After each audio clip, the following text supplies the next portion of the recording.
저희 같은 경우는 지금 뒤에 바쁠 때라 신고하고 이런 때라 저희는 소지하기가 일정 자체가 그래서 저희가 에어초를 좀 바꿔주세요 이렇게 얘기하는데 저희 돈은 나오는 게 좀 부담스럽잖아요.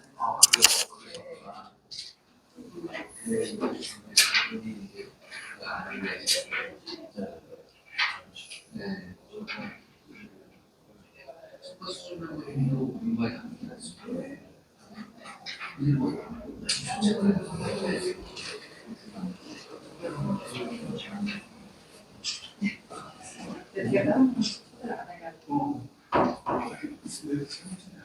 아니.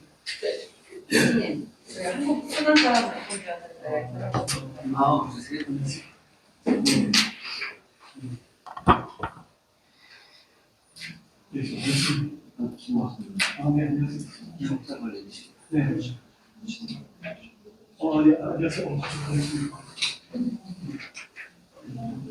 오늘 토론자로 나오신 저기 리튬이온 건전지로 자동차 엔진 만드시는 안녕하세요. 신영식 교수. 처음 뵙겠습니다. 사연을 보시죠. 미스 유니버시티. 안녕하세요. 진짜요? 무슨 일이세요? 왜 이래 통역대감이 나오셨는데? 여기 앉으시면 될까요? 네.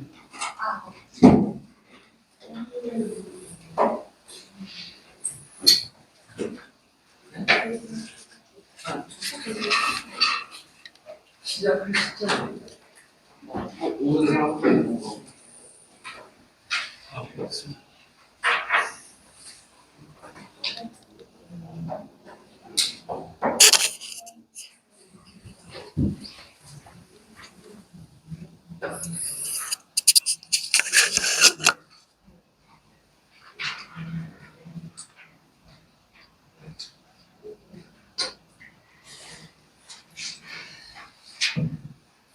안녕하십니까.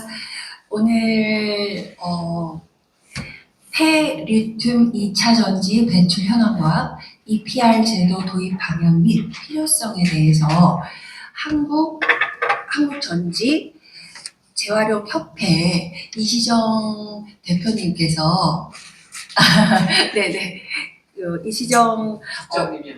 네? 국장님. 국장님 죄송합니다.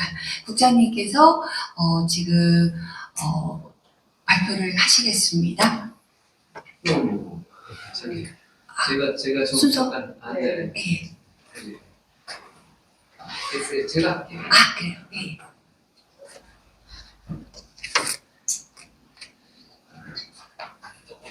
얘기를 했어야 되는데. 네.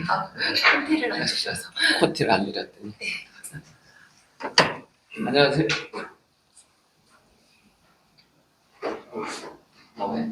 안 나와요.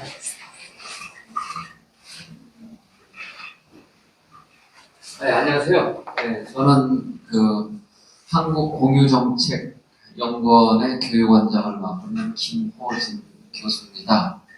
또 국가대개조 네트워크라고 하는 싱크탱크가 있습니다. 박사들이 한 150명 정도 되나. 그다음에 이제 나머지는 이제 국회의원도 계시고, 그다음에 또 대기업의 임원들도 계시고 그런 미국으로 말하면 보스턴 컨설팅 그룹이라든가 혹은 블룸버그 연구소라든가 일본 같은 경우는 이제 노무라 컨설팅 연구소 같은 싱크탱크입니다. 우리나라 이제 잘 알려진 데는 삼성경제연구소가 있고 현대경제연구소가 있고 그런데 저희는 작년에 발족을 했습니다. 그래서 300여 명이 지금 일을 하고 있고, 그 다음에 매월 지금 오늘을 제가 이 한 15개 한 것 중에서 인원이 제일 적습니다. 많은 데는 500명, 롯데 크리스탈 호텔 같은 데서 타고, 그런데 이제 오늘 제일 적습니다. 근데 어차피 이제 폐 리튬 2차 전지라는 게 한 800명한테 초청 접근했는데, 이게 관심이 이제 워낙 떨어지는 아직은 그런 것 같습니다. 그래서 조금 아쉽습니다. 오늘 이시정 국장님께서 아마 설명을 잘 해주실 것 같은데 좀 더 많은 사람들이 들었으면 좋겠는데 아쉽습니다. 저는 이제 한 300여 명의 우리 모임에서 13개의 그 분과위원회가 있습니다. 저는 그 분과위원회에서 융합기술 분과위원장을 맡고 있습니다. 그 융합분과에는 반도체라든지 신재생 에너지라든지 정보통신이라든지 이렇게 한 12개 정도의 그 소위원회가 있습니다. 그래서 그 위원회가 1년에 한 번 정도 돌아가면서 그러니까 작년에 한 번 뭐 반도체, 뭐 팹리스, 정보통신, 뭐 태양광 에너지, 빅데이터 이런 거에서 이제 보통 이제 국회에서 많이 하는데 요새 그 국회가 아시다시피 뭐 그냥 각 방마다 그 왜 책을 그렇게 많이 써내는지 북 콘서트를 하고 그러면 자리를 좀 얻기가 좀 어렵습니다. 그래서 아마 2월 달까지 그렇지 않을까 그렇게 생각이 아니 3월 말까지는 아마 그런 상황이 될 것 같아서 보통 저희가 AT 센터에 쓰거나 그다음에 서울 벤처대학원 대학교를 쓰거나 그렇지 않으면 뭐 서울대 연구소를 쓰거나 뭐 이렇게 하고 있는데 오늘은 그래서 부득이 이렇게 왔습니다. 뭐 다른 데는 또 뭐 강의실 같은 게 있는데 교통이 불편해요. 그래서 있었습니다. 어쨌든 오늘 추운 겨울 날씨에도 불구하고 이시정 국장님께서 잘 해주시리라고 믿습니다. 또 저도 또 그거 듣고 싶고요. 그래서 여기서 나오는 그 아이디어들은 저희가 물론 지금 앞에 놓인 이게 이제 그 정책 제안서로 들어가지만 끝나고 나서 이제 정책 제안서를 제가 다시 만듭니다. 여기서 나온 결론들이 어떤 문제들이 있나 해서 만들어봤고 그걸 갖다 이제 또 정부 각 기관에 보내고 그다음에 좋은 제안들은 채택을 하고 있습니다. 그래서 작년에도 채택된 제안들이 많습니다. 일을 하시다 보면 특히 중소기업이나 그다음에 협회 같은 데서 굉장히 답답한 걸 느껴요. 정책 규제라든가 혹은 또 법 자체가 없어서 못하는 게 있어요. 그래서 그런 거에 대해서 어떤 해소점이 있나 해서 그런 걸 위주로 해서 이제 뭐 법도 법안 자체도 제가 만들고 있습니다. 자기가 만든 결과에는 그래서 이제 그걸 갖다가 국회에다 그 입법 전문위원을 갖다 보내주면 입법 전문위에서 그걸 다시 토의를 해갖고 그걸 갖다 이제 안건을 그 입법을 갖다가 이제 해당 상임위원회에 넘길 거냐 안 넘길 거냐 거기서 결론이 납니다. 그래서 좋은 제안을 해주시면 더 좋고요. 두 번째, 여기 아까 우리 권영찬 선생님도 오시고 그랬는데 이제 중소기업이 이런데 좋은 기업이 있으면 저한테 연락을 해주십시오. 그러면 제가 특히 그 상장을 앞두고 있는 이런 회사들의 자금이 모자라거나 그러면 그 아주 좋은 조건으로 국내도 좋고 해외도 좋고 벤처 캐피탈 자금을 투입을 해주고 있습니다.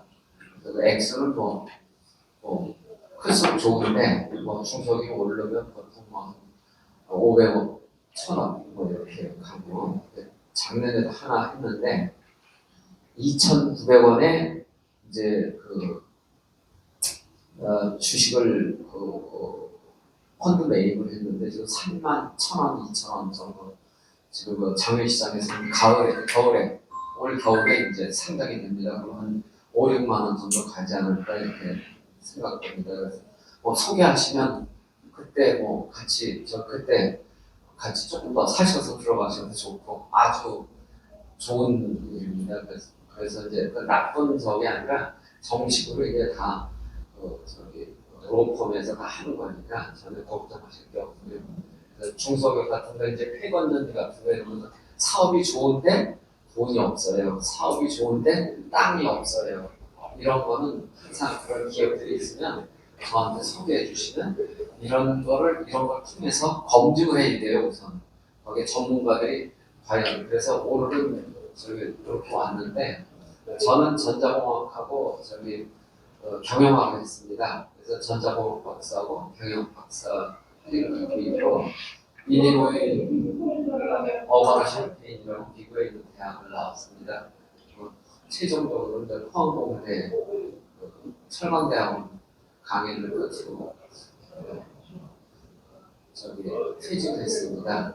그 전에는 이제 국경대학에서 7년 반 정도 있었고요. 중국어를 좀 하고 독일의 흉볼트 대학이라고 있어서 독일에서 또 한 2년 반 독일어를 좀 하고 그다음에 일본에서는 게이오라고 이제 사립대학이다. 유일하게 제가 있었던 사립대학이 포항공대하고 게이오 대학입니다. 거기서 박사하고 가지고 포스닥을 했습니다. 지금은 마치면서 놀고 있습니다. 그리고 이제 이게 국가를 위해서 좋은 일이라고 생각하고 거기서 그 좋은 제안들을 받아갖고 정부에 전달하는 역할을 하고 있습니다. 그래서 현재 우리 이 싱크탱크에서 내년에 국회의원이 몇 분이 나올 거예요. 그때는 아마 여러분들 혹시 애로사항이나 위반사항이 있으면 저한테 주시면 훨씬 더 빨리 또 이루어질 수도 있어요. 피드백을 드려야 되는데 이제 국회도 입법 전문위원들한테 가면 또 생각지 않게 굉장히 또 장애가 많더라고요. 그래서 이제 작년에 몇 건 채택이 된 게 있습니다. 여러분들이 이제 그간에 이제 보시는 것만 소상공인 정책이라든가 뭐 여러 가지 있는데 또 제가 말고 다른 부서에 있습니다. 산업자원부라든가 산업경영이라든가 또 금융경제라든가 이런 데서 있기 때문에 항상 좋은 제안, 좋은 회사, 좋은 아이디어서 말씀해 주십시오. 그럼 이걸 전부 다 저희 비용으로 내라고 한번 그 전문가도 제가 다 모실 수가 있어요. 모셔서 한번 검증을 해보고 그러한 제안이나 정책이나 규제라든가 한번 산업의 미래가 좋은가 나쁜가 이걸 보고 검토를 한 다음에 이런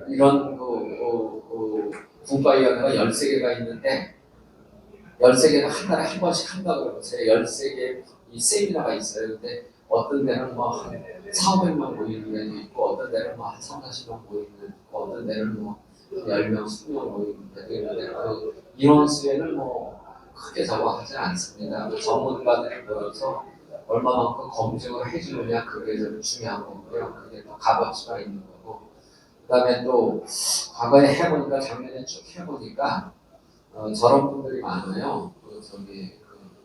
일반인들이 들어오면 또 쓸데없는 질문들이 많아서 하고 싶은 얘기를 시간을 또 소비하는 게 있어요.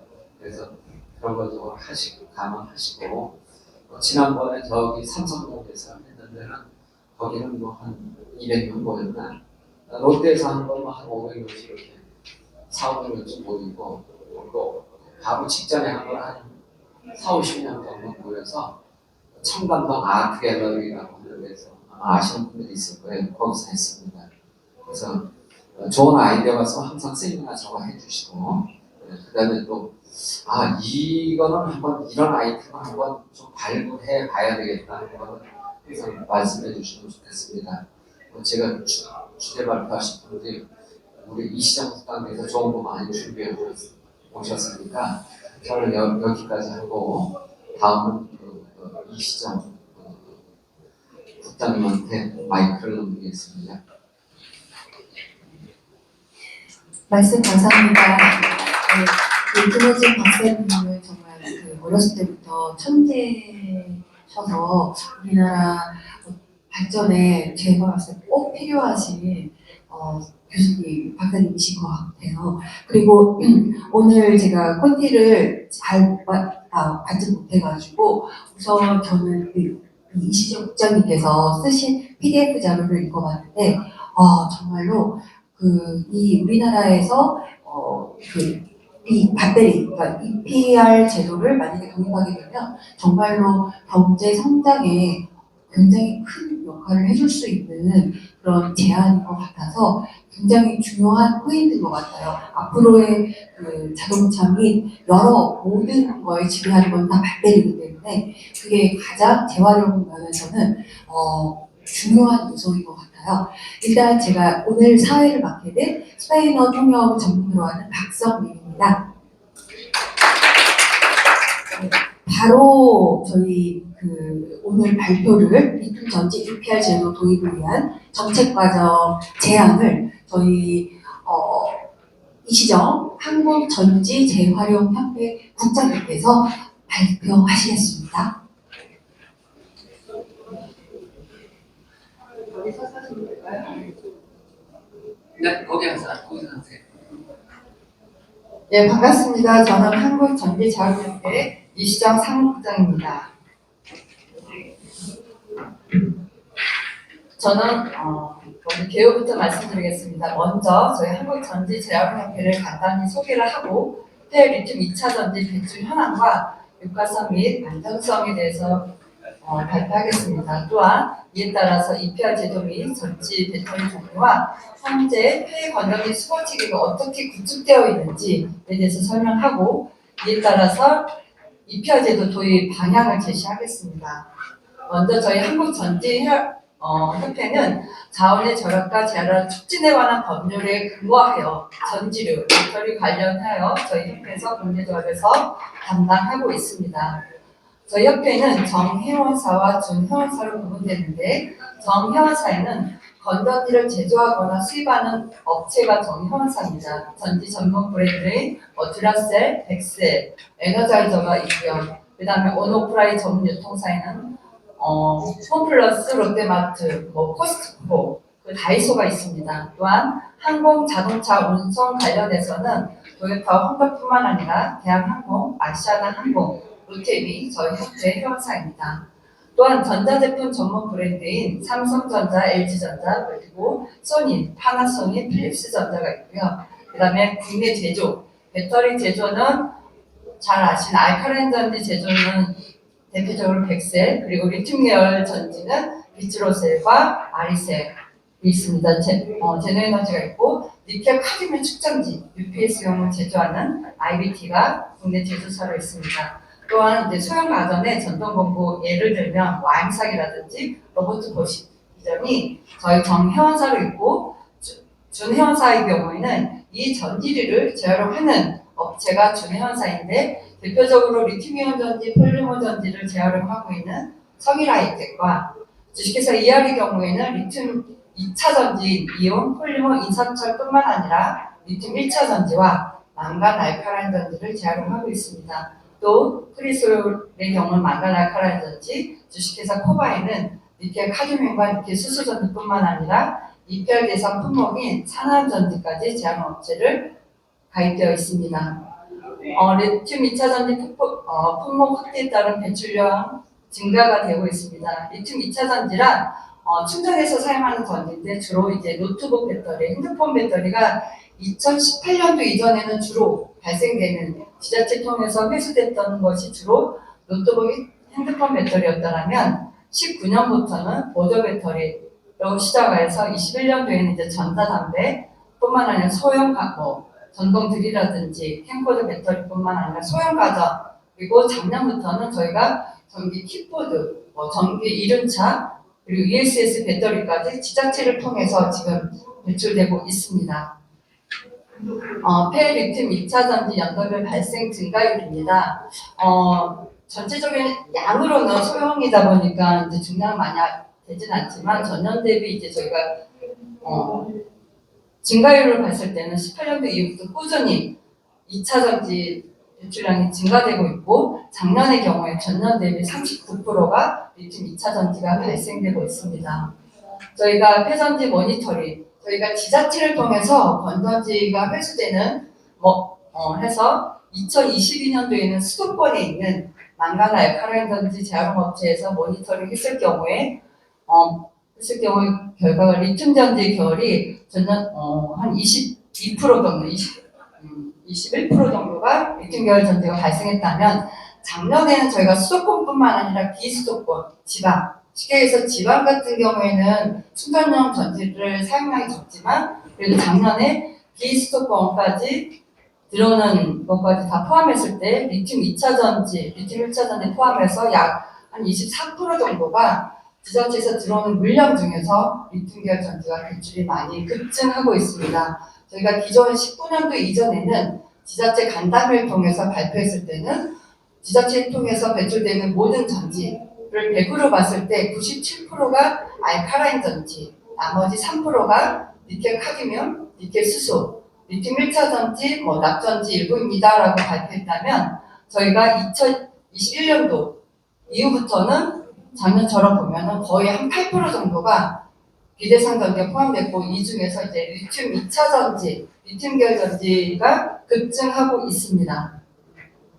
저희가 모니터링을 통해서 각 제품별로 어떤 성상으로 리튬 2차 전지가 발생되는지 저희가 했을 때 핸드폰 배터리, 노트북 배터리뿐만 아니라 보조 배터리, 전자담배의 경우에는 일회용 전자담배에도 배터리가 2차 전지가 포함되어 있습니다. 소형 가전, 청소기, 전동공구, 카메라뿐만 아니라 저희가 작년에 2023년도에 했을 때는 전기 유리창이, 전기 자전거, 전동 킥보드가 다량으로 이제 배출되기 시작했습니다. 향후에 리튬 2차 전지 배출 전망입니다. 저희가 자전거로 기준했을 때 전기 자전거에 서울시에서 이제 공공자전거가 약 43,500대가 운영하고 있습니다. 2022년 10월 기준으로. 그리고 퍼스널 모빌리티 전기 자전거 같은 경우에는 21년도 기준에 약 10만 7천여 대 판매가 돼서 전년 대비 30%가 증가되면서 꾸준하게 지금 증가되고 있고 전동 킥보드의 경우에는 서울시에서 2023년 기준으로 공유 킥보드의 경우는 총 37,117대가 운영되고 있고 전동 킥보드 시장 같은 경우에는 2019년도 기준이지만 약 16만 4천여 대가 판매돼서 전년 대비 2배가 증가되고 있고 계속 꾸준히 증가되고 있습니다. 또한 요즘 계속 이슈가 되고 있는 전기 자동차 배터리의 경우에는 지금 한국환경공단에서 미래 폐자원 거점 수거센터를 통해서 재사용이라든지 재활용이라든지 체크를 해서 재제조할 경우에는 이제 재제조를 판매를 하고 있고 아직까지는 이제 전기 자동차에 대한 기술 개발을 위해서 연구 역할을 하고 있습니다. 또한 지금 저희가 민간 업체에서 자율 통화해서 리튬뿐만 아니라 코발트, 니켈 등 원소재를 추출하여서 재활용 하는 방향으로 어차피 자동차 회사에서 재제조가 되었다 하더라도 향후에는 재활용으로 배출되는 전지가 있기 때문에 결국에는 전기자동차 배터리도 재활용으로 가야 된다고 보고 있습니다. 그리고 향후 5년 이내에는 전기자동차 배터리가 좀 급증할 것으로 보고 있습니다.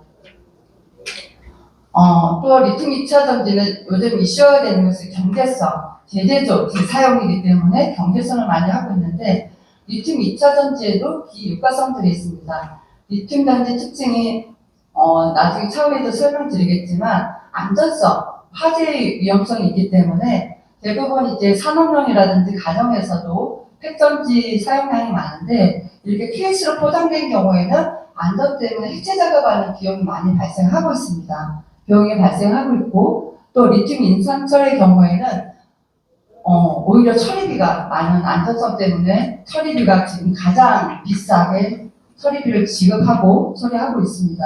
이 부분에 대해서 이제 비용 부담이 저희 협회에서는 이제 이슈가 되고 있습니다.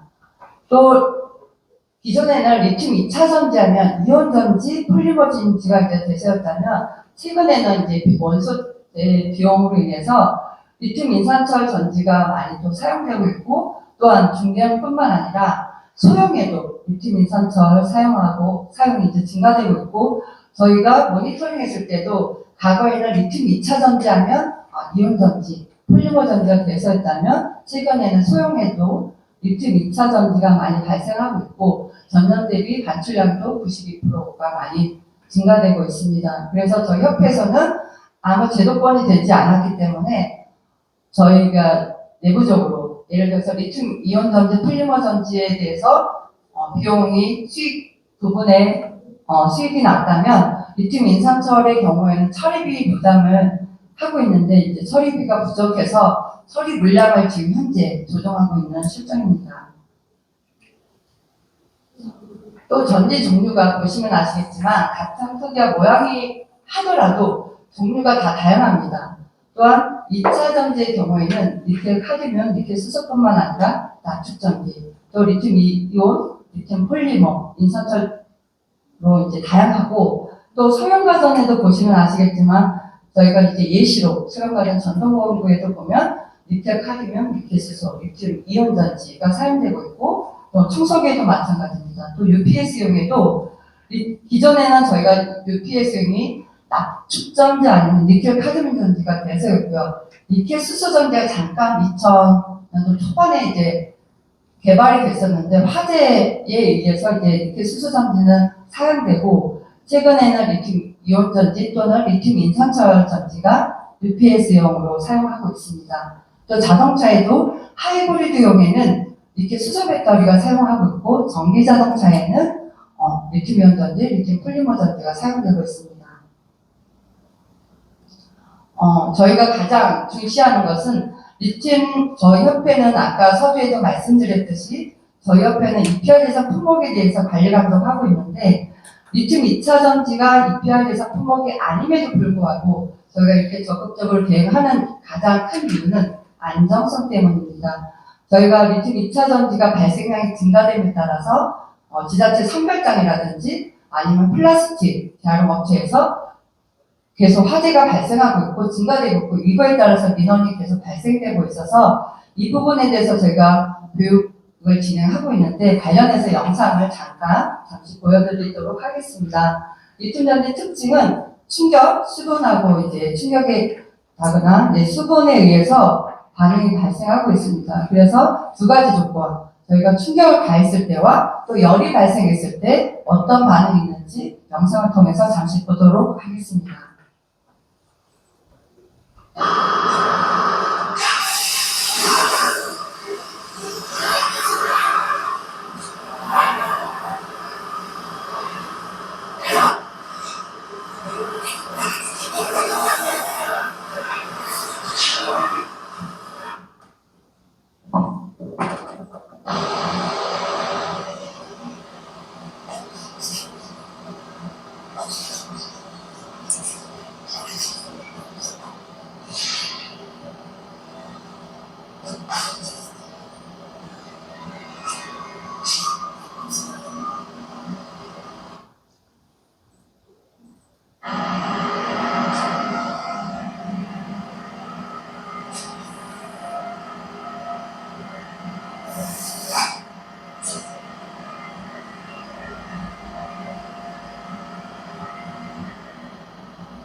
리튬 2차 전지, 리튬 전지의 특징이 뭐냐면 화재가 나면 튀는 현상이 있습니다. 그래서 가장 지금 이슈가 되는 것이 지자체 선물장의 경우에는 가열성이 많습니다. 예를 들어서 뭐 페트라든지 플라스틱, 종이팩 다양한 게 있다 보니까 화재가 났을 경우에 아까 충격에 의해서 화재가 나면 튀는 현상에 따라서 재활용 업체가 이제 전소되는 경우가 지금 비일비재에 발생하고 있고 그리고 문제는 이제 충전 중에도 가정에서도 저희가 화재가 계속 발생하고 있습니다. 지금 이제 소형 자동차에서도 보관 중에 이제 습도에 의해서 화재가 나기도 하고요. 그 다음에 지금 세 번째 있는 드럼통 같은 경우는 저희가 이제 사업장에서 리튬 전지를 배출할 경우에는 전용 용기에다 담아서 하는데 저희가 이제 가장 우려스러운 것이 그 1%가 화재가 났을 경우 문제가 되는데 그 1%가 나에게 오지 않았을 때는 되게 안전에 불가능성이 생기잖아요. 저 세 번째 화재 나는 사진은 저희가 재활용 업체에서 사업장에서 배출했는데 계속 안전하게 배출되다 보니까 여기서 저희가 보통은 뚜껑을 압축해서 이동을 하는데 그 운반하시는 기사님이 압축하지 않은 상태에서 이동을 하고 이제 재활용 업체, 리튬 2차전지 재활용 업체에서 재활용하기 위해서 하차하다가 이 드럼통을 쓰러뜨린 거예요. 그러다 보니까 쏟아지면서 바로 뚜껑이 열리면서 이제 발생해서 단시간에 이제 화재가 났음에도 불구하고 저 바닥이 시멘트 바닥인데 시멘트가 다 녹을 정도로 이렇게 화재가 나고 있습니다.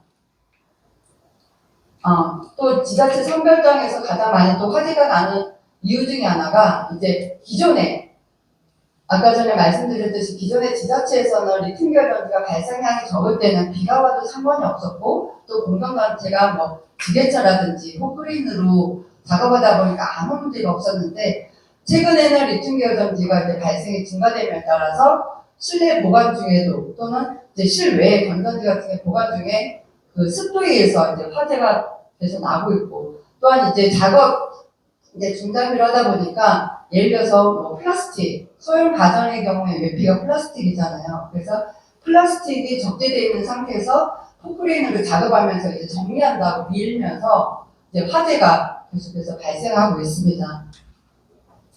그래서 저희 협회에서는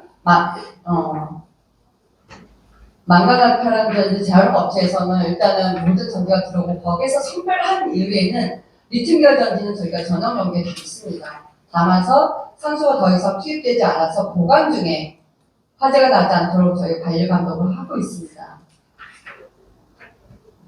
그래서 먼저 저희가 이제 리튬 2차전지도 이제는 EPR 대상 품목으로 들어와서 관리 감독을 해야 되지 않냐라고 해서 의견 제시하는 건데 생산자 책임 재활용 제도에 저희가 기존에 모든 전지는 리튬 2차전지를 제외하고는 지금 EPR 대상 품목으로 관리 감독을 하고 있습니다.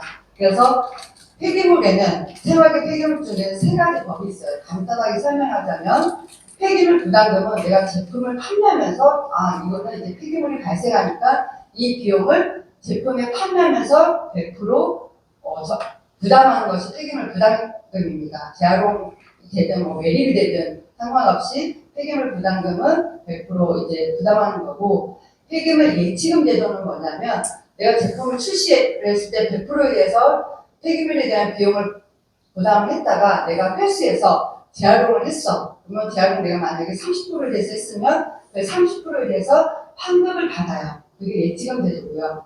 EPR은 뭐냐면 일단은 제품에 대해서 각 품목별로 의무율을 줘요. 지금 망간 알카라인 전지 기준에는 2023년도까지는 의무율이 31.2%예요. 그럼 예를 들어서 내가 100을 판매를 했으면 31.2%에 대해서 재활용 비용을 부담하면 나머지 68.2% 같은 경우는 8%는 재활용을 하지 않아도 부담을 주지 않는 겁니다. 그게 이제 EPR인데 대신에 재활용하는데 기술 개발이라든지 또 포장이라든지 제조할 때 재활용이 용이하도록 그래서 이제 하는 제도입니다. 그래서 전지류에는 어떤 것이 있냐면 산화전지라고 해서 우리 손목시계 스마트워치가 아닌 일반 우리 손목시계 아날로그 시계는 산화전지가 들어갑니다. 그래서 산화전지가 EPR에서 품목인 거고 여기는 은을 추출합니다. 그리고 망간 알카라인 전지에는 도어락이라든지 우리 가정에서 손쉽게 벽시계라든지 가스레인지라든지 랜턴이라든지 사용하는 것이 망간 알카라인 전지가 EPR 대상 품목으로 관리하고 있습니다.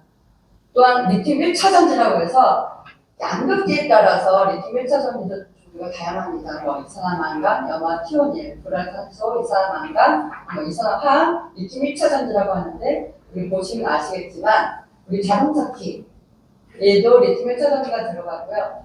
여기 안에도 실내 안에도 우리 소방 감지기 있지 않습니까? 소방 감지기에도 리튬 1차전지가 들어갑니다. 과거에는 알카라인 전지도 사용했는데 수명 자체가 지금 리튬 1차전지 수명이 10년 이상을 보유하고 있기 때문에 소방 감지기에도 리튬 1차전지를 사용하고 있고 리튬 1차전지의 가장 장점이 뭐냐면 영하 3, 40도에서도 방전이 안 돼요. 그러다 보니까 군부대에서 많이 사용합니다. 각종 통신 장비라든지 발각포에 무기에도 리튬 전지가 많이 사용하고 있고, 또 요즘 에너자이저 보면 리튬 1차 전지 오래 쓰는 전지 막 해서 요즘 안구류에도 도어록에도 리튬 1차 전지도 많이 사용하고 있습니다. 그리고 니켈 전지에는 카드뮴과 니켈 수소 전지가 있는데, 여기도 보시면 일반 우리 가정에서 기존의 소형 가전에서 사용하는 대부분의 전지가 니켈 카드뮴이나 니켈 수소 전지였다라고 생각하시면 됩니다. 그리고 산업용에도 UPS용으로 니켈 카드뮴 전지가 널리 사용되고 있고요. 그 다음에 하이브리드용 차에도 니켈 수소 배터리가 들어가고 있습니다. EPR에서는 품목은 아닌데 지금 사용량이 급증하고 있고 배출량이 급증하고 있고, 또 안전사고 관련해서 배터리 관련해서 화재가 났다, 충전에서 화재가 났다, 이동 중에 화재가 났다, 100% 리튬 전지입니다. 특히 요즘은 리튬 2차 전지에도 이온 폴리머 인산철 다양하게 있습니다. 그래서 리튬 전지에도 원통형 단총 전지부터 시작해서 셀 전지, 그리고 팩 전지, 그리고 자동차까지, UPS까지, ES까지 다양하게 우리 생활 속에 리튬 2차 전지가 지금은 기존의 2차 전지, 소형 가전인 니켈 카드뮴, 니켈 수소 전지였다면 지금은 출시되는 것이 대부분이 리튬 2차 전지로 사용되고 있습니다. 그만큼 사용량도 증가되고 있고 배출량도 증가되고 있고, 더 이제 고무적인 것은 우리가 한 예를 들면 예전에는 우리가 더우면 이동할 때 더우면 어떻게 했습니까? 부채질을 했잖아요. 근데 요즘 부채질하는 사람 없어요. 어떻게 하죠? 선풍기를 전부 다 리튬이온 전지. 겨울에 손난로, 휴대용 손난로 보면 다 리튬이온 전지, 리튬 2차 전지가 사용되고 있고, 과거에는 배터리를 사용하지 않고 사용했던 제품이었다면 최근에는 모든 것이 휴대용이다 보니까 모든 생활 곳곳에, 또 우리 젊은 세대 같은 경우에는 캠핑을 많이 하잖아요. 그래서 파워뱅크에 또 리튬 인산철이 곳곳에 리튬 전지가 사용되고 있습니다. 그래서 저희 협회에는 이에 따라서 여러 가지 민원인이 많이 발생했습니다. 저희가 19년도 이전에는 앞에 서두에서 말씀드렸듯이 19년도 이전에는 저희가 리튬 계열 전지가 핸드폰 아니면 노트북 배터리가 주였고, 발생량 전체가 이제 많지 않다 보니까 저희가 검증된 제한업체가 이제 있지 않았습니다. 근데 이제 2019년도 이후부터는 아까 말씀드렸듯이 보조 배터리부터 시작해서 다양하게 배출하고 있는데, 저희가 재활용하는 업체가 검증된 업체가 없었기 때문에 지자체 통해서 민원이 오면 저희가 두 가지를 답변해 드렸어요. 주무관님, 지자체 팀장님 전화 오시면 국장님 이 전지가 리튬 전지 킥보드 드럼용 배터리 나왔는데 이거 어떻게 배출해야 돼요? 라고 했을 때 제가 두 가지를 답변했어요. 팀장님, 민원인이 일반인이에요? 사업장이에요? 그러면 일반인인데 동양제 봉투에다가 배출하세요라고 할 수는 없어요. 동양제 봉투에는 대부분 가연성이고 거기서 배출했다가 화재가 나면 이제 문제가 되기 때문에, 그러면 일반인이다라고 하면 안전지 수거함에다 배출하세요라고 안내를 부탁을 드렸고, 반대로 사업장이다라고 하면 저희도 검증된 업체가 없었기 때문에 주무관님 폐기물관리법상 사업장의 경우에는 이를 300kg 이상 배출되는 사업장 또는 1000제곱 미터 이상 되는 사업장은 자체 처리하거나 위탁 처리해야 되니까 그렇게 안내해 주시면 돼요 라고 말씀드렸더니, 지금 문제는 리튬 전지를 사용하는 사업장은 그 사용하는 배출자, 사용하는 자가 이 전지가 위험하다는 걸 알아요. 그러니까 배출을 못하고 있다가 그렇게 답변을 해드렸더니 저 충남의 어느 군청에서는 전화가 왔더라고요. 국장님 이거 어떻게 해요? 민원인이 드럼용 배터리를 군청 인포메이션에 놓고 도망가 버리신 거예요. 왜냐하면 최근에 제가 지난주에 서산시청도 갔다 왔는데, 요즘 도로 교통공사에서도 그렇고 모든 넘기계도 요즘 낮추는데 사람이 안 한대요. 다 드론으로 하는데, 그 교관님도 말씀하시는 분이 나도 드론으로 약을 주는데 1년에 한 20대 정도 운영을 합니다라고 얘기를 하시더라고요. 그래서 리튬 전지를 사용하는 사람은 이게 배출 이후에 또 보관 중에도 이게 위험하다는 걸 알기 때문에 배출하기를 꺼려해요. 그래서 저희가 19년도에 저희가 12월 달 연말에 환경부랑 같이 저희가 시공사업을 실시했습니다. 그래서 보조 배터리부터 시범 사업을 통해서 그때 당시에 저희가 리튬 2차 전지 지금 현재 아까 선배 말씀드렸듯이 성일하이텍과 주식회사 ER에서 지금 재활용을 검증을 통해서 지금 하고 있고 지금도 지금 저희가 계속 샘플링을 많이 하고 있어요. 저희가 한 예를 들면 군부대에서는 국내 사업장 중에서 모든 전지를 사용하는 사업장은 군부대입니다. 리튬 전지를 특이하게 사용하는 사업장은 저희가 안전하게 관리할 수가 있는데 리튬 전지를 가장 많이 사용하는 군부대가 사업장이 군부대이면서 모든 전지를 사용하는 사업장이 또 군부대입니다. 근데 저희가 재활용하는 업체를 검증하기 위해서는 전지 종류별로 실질적으로 처리가 가능 여부를 확인해야 되기 때문에 저희가 작년까지도 샘플링을 계속해요.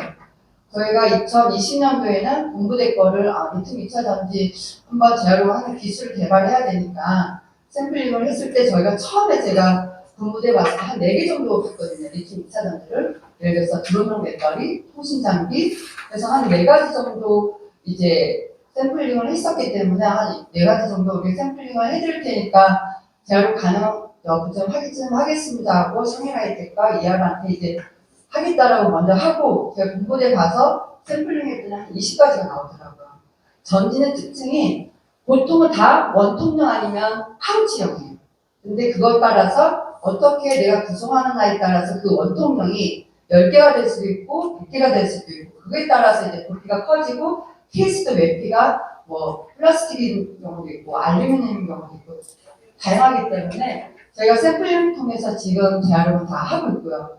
그리고 우리나라에서 사업장이라고 하더라도 내가 별도로 계약해서 나올 만한 사업장이 거의 없어요. 대부분 보면 저희가 작년 같은 경우에도 한 구청에서 요즘 돌아다니다 보시면 전도 킥보드 많잖아요. 각 구에서 킥보드를 공영 킥보드를 하고 있는데 저희가 한 톤백 4개 분량 정도 회수를 해드렸거든요. 근데 중량으로 따지면 한 1.5톤밖에 안 돼요. 근데 재활용 업체는 아까 보시면 아시겠지만 성일하이텍은 전국 군산에 있고 ER 같은 경우는 경남 김해밖에 없습니다. 그러면 톤백 4개 분량이 나오려면 한 사업장에서 몇 달 또는 몇 년을 모아야 되는데 그 보관 중에 또 화재가 납니다. 그래서 교수님도 아시겠지만 리튬 전지는 보관하는 기준이 있어요. 바닥에는 절대 보관할 수가 없습니다. 그래서 선반이 그리고 건조 시스템이 있어야 되고 또 온도 변화에 따라서 일반 소화기로는 화재 진압이 안 되기 때문에 금속 전용 소화기가 배치가 돼야 되는데 그러다 보니까 이제 사업장하고 연결될 수가 없기 때문에 지금은 저희가 모든 관내 사업장에서 나오는 전지 또한 저희가 지자체를 통해서 저희가 다 배출을 하고 있고요. 저희가 그래서 지자체 담당 주무관님 통해서 저희가 교육을 하고 있지만 그래서 전지류 관련해서 먼저 민원이 발생하면 먼저 저희 협회로 문의하게끔 합니다. 그래서 저희가 먼저 사진을 보고 확인해요. 왜냐하면 공무원들도 이제 계속 이동되다 보니까 전지 종류를 일반적으로 알기는 쉽지 않습니다. 그래서 저희가 이제 직접적으로 확인해야 되기 때문에 지금은 모든 전지류 관련해서 민원이 발생하면 저희 협회로 연결을 해주시면 저희가 전지 종류에 따라서 일반 알카라인 전지나 니켈류 전지의 경우에는 화재랑은 안전하기 때문에 뭐 직접 회수하거나 아니면 가까운 수거함 위치를 통해서 회수를 해드리지만 리튬계열 전지의 경우에는 위험하기 때문에 저희가 지금 지자체 통해서 그래서 그 만난 알카라인 전지 업체를 입고하기 전날에만 배출하게끔 하고 있고 제가 한 예를 들면 지난주에 이제 서산에 있는 드럼학교 교관님하고는 협의된 것이 자기네들 가까운 주민센터 왜냐하면 지방 같은 경우 너무 먼 거리다 보니까 가까운 읍면동으로 배출하시면 됩니다라고 해도 그걸 거부하시더라고요. 거기 보관하고 있다가 화재가 나면 안 됩니다. 라고 해서 번역수거가 잡히면 그 전날에 지자체 선별장으로 일괄적으로 개별이 됐든 사업장이 됐든 이제 연락망을 통해서 배출하게끔 그렇게 안내를 했습니다. 그래서 지금은 모든 건전지가 재활용이 되기 때문에 재활용 기술도 재활용 검증된 업체가 있기 때문에 모든 수거체계는 저희가 지자체 선별장을 통해서 지자체를 통해서 지금 하고 있고요. 그럼 지자체의 경우에는 저희가 수도권의 경우에는 저희가 경기, 인천, 대전, 대구 이제 광역시 같은 경우는 저희가 매달 번역 수거가 있습니다.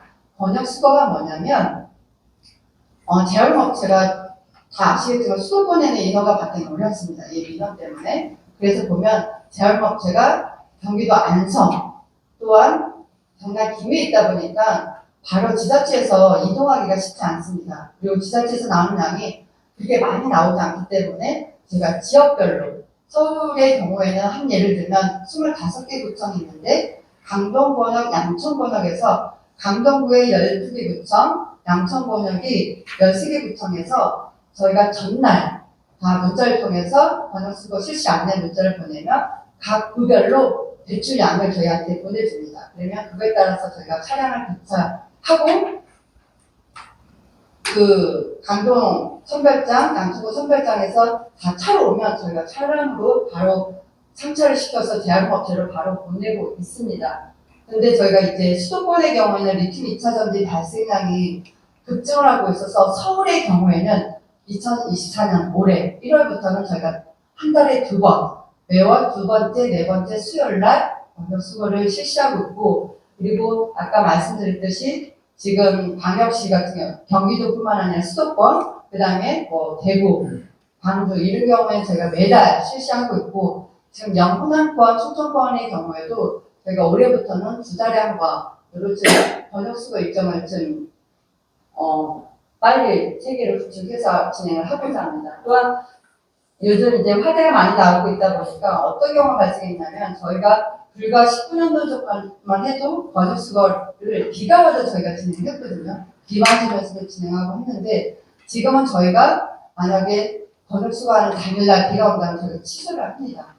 취소를 하고 비가 오지 않는, 그리고 상차하는 곳, 하차하는 곳뿐만 아니라 이동하는 곳에 만약 비가 온다라고 하면 만약 상차, 하차지가 비가 온다 하면 저희가 무조건 취소고요. 그리고 상차지, 하차지가 비가 안 오는데 만약 이동하는 경로에서 만약 비가 온다라고 하면 저희가 탑차, 윙바디 차량으로 해서 이동 중에 수건이 노출되지 않도록 저희가 하고 있습니다. 그래서 안전하게 지금 진행을 하고 있고요. 그 다음에 망간 알칼라인 전지 재활업체를 일단 다 들어갑니다. 왜냐하면 일반 지자체에서나 전문가가 아니면 전지 종류별로 선별할 수가 없어요.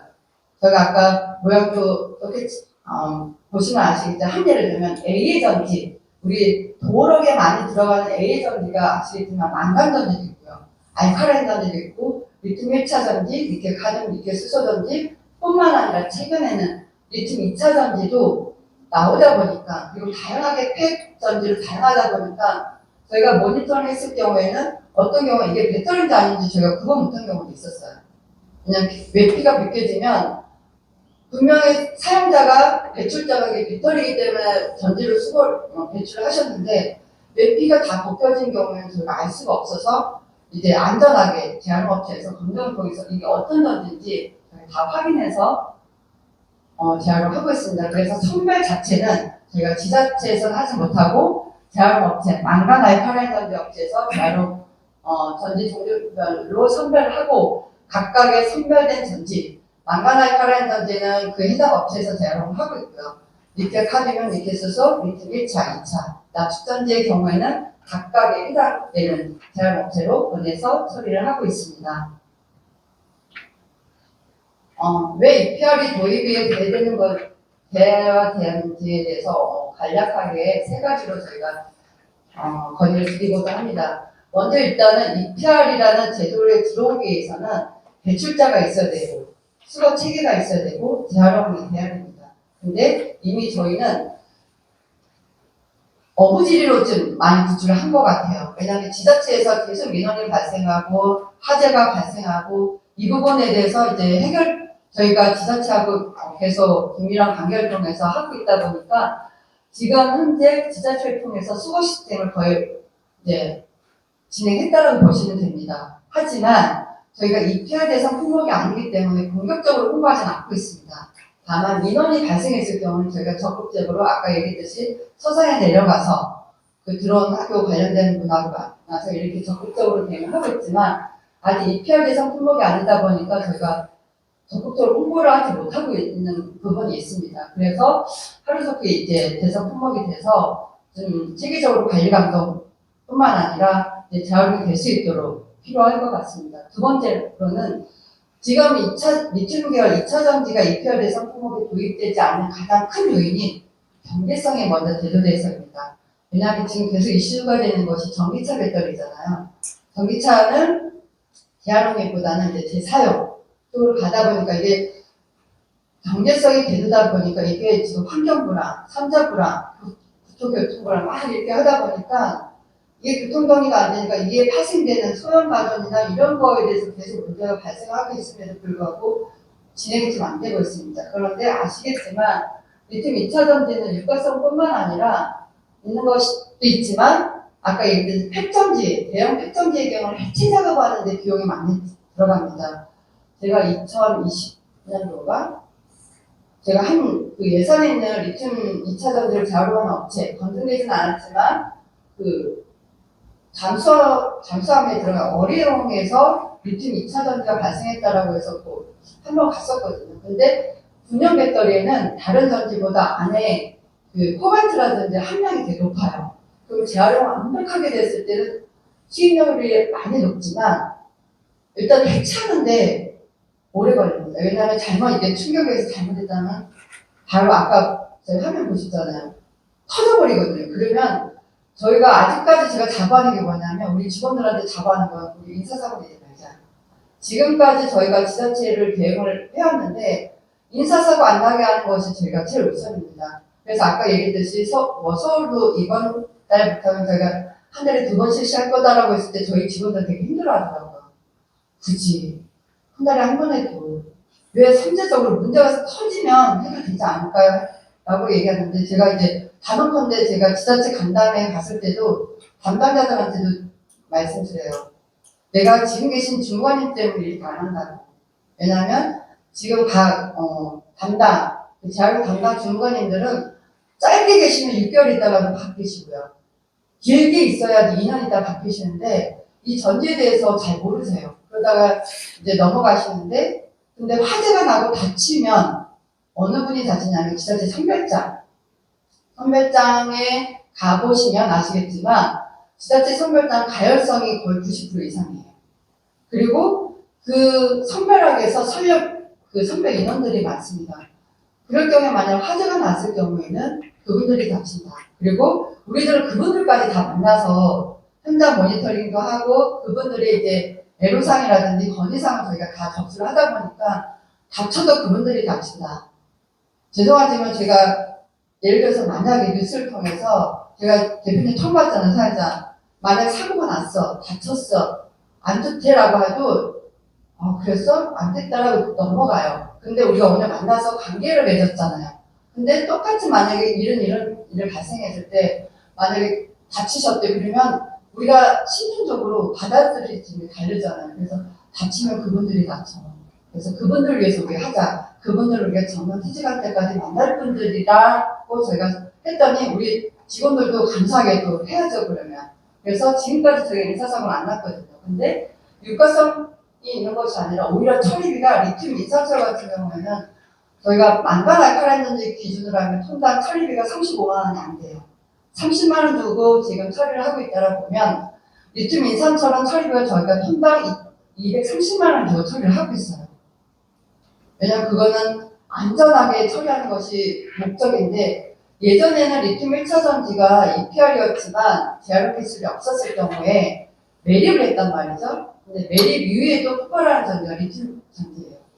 그러다 보니까 이 위험성 때문에 리튬 인산철 같은 경우에는 지금 해체하는 데 비용이 많이 발생하고 또 그 안에 코발트라든지 이게 없어요. 그러다 보니까 통당 230만 원을 줘야지만이 처리를 하고 있고 요즘 최근에 저도 영상을 통해서 많이 공부하고 있는데 리튬 이온 전지, 폴리머 전지 비싸니까 대체로 인산철로 가자. 소재가 가격이 싸니까 저희 두 가지예요. 자, 리튬 이온 전지는 소재가 비싸니까 일단은 제조하는 데 비싸. 근데 재활용하는 비용은 상대적으로 회수되는 희구 금속이 있으니까 비용이 적어요. 반대로 리튬 인산철은 소재는 가격은 저렴해. 근데 문제는 나중에 처리할 때 처리비가 비싸요. 그러니까 먼저 처리비가 비싸냐 아니면 소재를 비싼 거 사냐 사용하면 이게 두 가지인 것 같아요. 저희는 어차피 저희 입장이 똑같다라고 보시면 됩니다. 그래서 육가성만이 있지 않다라는 것을 좀 관계자분께서 좀 인지를 해주시면 감사하겠습니다.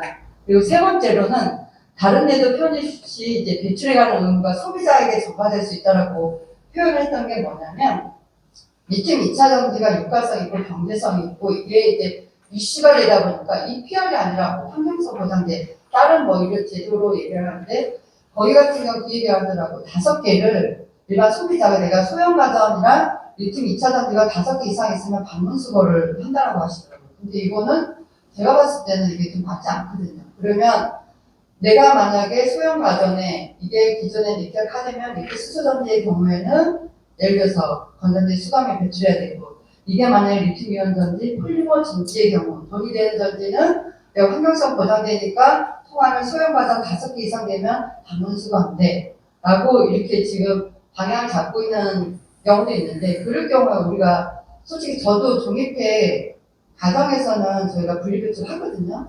근데 아파트에 들어가면 분리배출 안 돼. 통합 배출하거든요. 그리고 요즘 누가 가정으로 사람이 들어오는 거를 그렇게 좋아하지 않더라고요. 근데 소형 가전하고 리튬 2차전 5개 모으면 방문 수거하니까 그렇게 배출한다? 그거는 좀 어렵다고 봅니다. 왜냐하면 요즘 또 1인 가구도 많고 맞벌이도 많고 하다 보니까 그 배출하기 위해서 가정에서 그거를 하는 것 자체가 쉽지 않고 그러면 전지 종류별로 배출 방법을 달리하려면 소비자한테 부담이 있다. 저희가 분리배출 기준은 간단해야 된다. 그래서 저희가 지금 모든 홍보할 때 모든 건전지는 재활용이 됩니다. 그리고 전지를 전지 종류별로 선별하는 것은 저희가 하겠습니다. 배출자가 선별하는 것은 쉽지 않습니다. 그래서 지금 모든 전지, 리튬 2차 전지와 납축 전지만 입찰해서 품목이 아니거든요. 공개 아닌 전지랑. 이거 외에는 지금 EPR로 다 하고 있기 때문에 다른 동일한 전지와 동일하게 EPR로 관리하면 배출하는 사업장이 됐든 소비자가 됐든 일단 배터리 종류는 다 분리배출돼야 된다라고 인식만 되면 재활 그에 대해서 부담을 이제 많이 줄지 않겠냐라고 저희가 제안하는 바입니다. 그래서 현행 지금 자원의 절약과 촉진에 관한 법률에 보면 그 EPR 대상 품목별로 나와 있고요. 시행령에도 보면 현행에 보면 전지류가 대상 품목이 이렇게 나와 있거든요. 가는 수은전지, 산화전지, 니켈 카드뮴, 리튬 전지에서 1차 전지만 한다라고 했는데 이때 2003년도에 리튬 1차 전지를 한다라고 했을 때는 2003년도 이전에는 EPR로가 2002년도부터 했는데 리튬 이온 전지 2차 전지에 대한 개념이 별로 없었어요. 그리고 배출이 거의 없었기 때문에 그래서 1차 전지 그리고 양극재에 따라서 1차 전지도 종류가 다양합니다. 그래서 이렇게 했다면 지금 개정안에는 일단 저희가 또 시행령 보면은 그 내장품 리스트가 있어요. 내장품 리스트에 이 제품 안에 들어가 있는 거는 EPR로 한다라고 하는데 이걸 저희가 삭제 요청을 지금 제안합니다. 왜냐하면 아까 얘기했듯이 과거에는 저희가 양치를 할 때 내가 양치했지 전동칫솔로 양치한다는 개념이 없었어요. 그럼 내장품 리스트에는 전동칫솔이라는 게 없어요. 근데 요즘은 전동칫솔에 니켈 카드뮴, 니켈 수소, 이온 전지 사용량이 급증하고 있기 때문에 내장품 일일이 내화해서 여기 들어가는 전제의 EPR이라 이런 것보다는 이 안에 배터리가 들어가 있어? 그럼 분리배출 해야지. 탈착이 돼? 분리배출 해야 되지. 근데 탈착이 안 돼? 근데 내가 탈착할 경우에는 잘못 충격에 의해서 화재가 날 수가 있기 때문에 배터리가 들어가 있어? 그럼 분리배출 이렇게 인식하는 것이 저는 소비자뿐만 배출자 또 회수되는 거에 대해서 되게 용이하다고 제안하고요. 그리고 개정안에는 리튬 전지 1차 전지 하나를 삭제해서 리튬 전지는 다 EPR로 관리하는 것을 저희가 제안을 드리고 싶습니다. 여기까지 저희 설명이고요. 혹시 궁금한 사항이라든지 있으면 제 질문 받고 이제 토론으로 넘어가면 될 것 같습니다.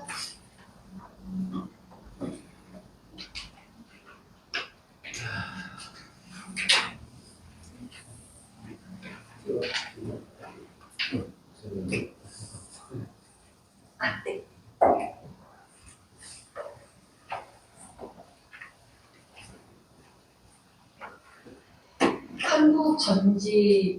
한국전지재활용협회 이시정 국장님의 발표 자료 너무 감동 있게 받았습니다. 일단 그 제목이 뭐예요?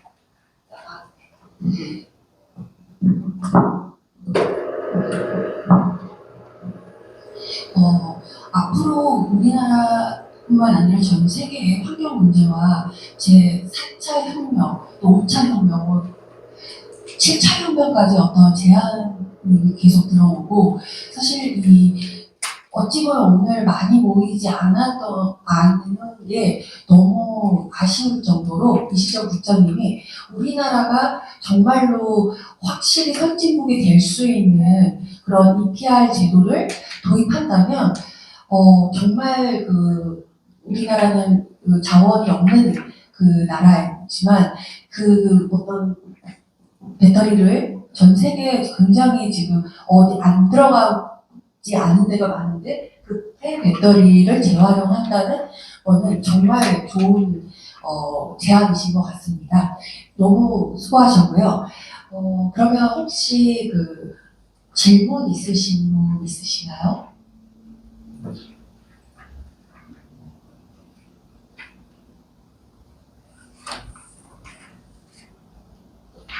이시정 국장님께 질문하실 분 혹시 계신가요? 저기 토론으로 들어와서 네. 그러면 다음으로 토론으로 우리 김윤길 잠시만요.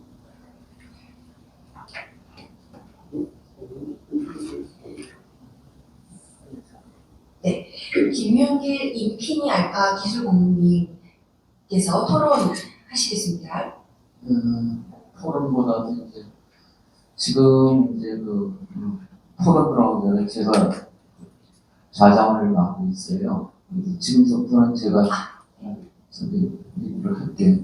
우선 김용길 고모님은 지금 지게차라고 하죠.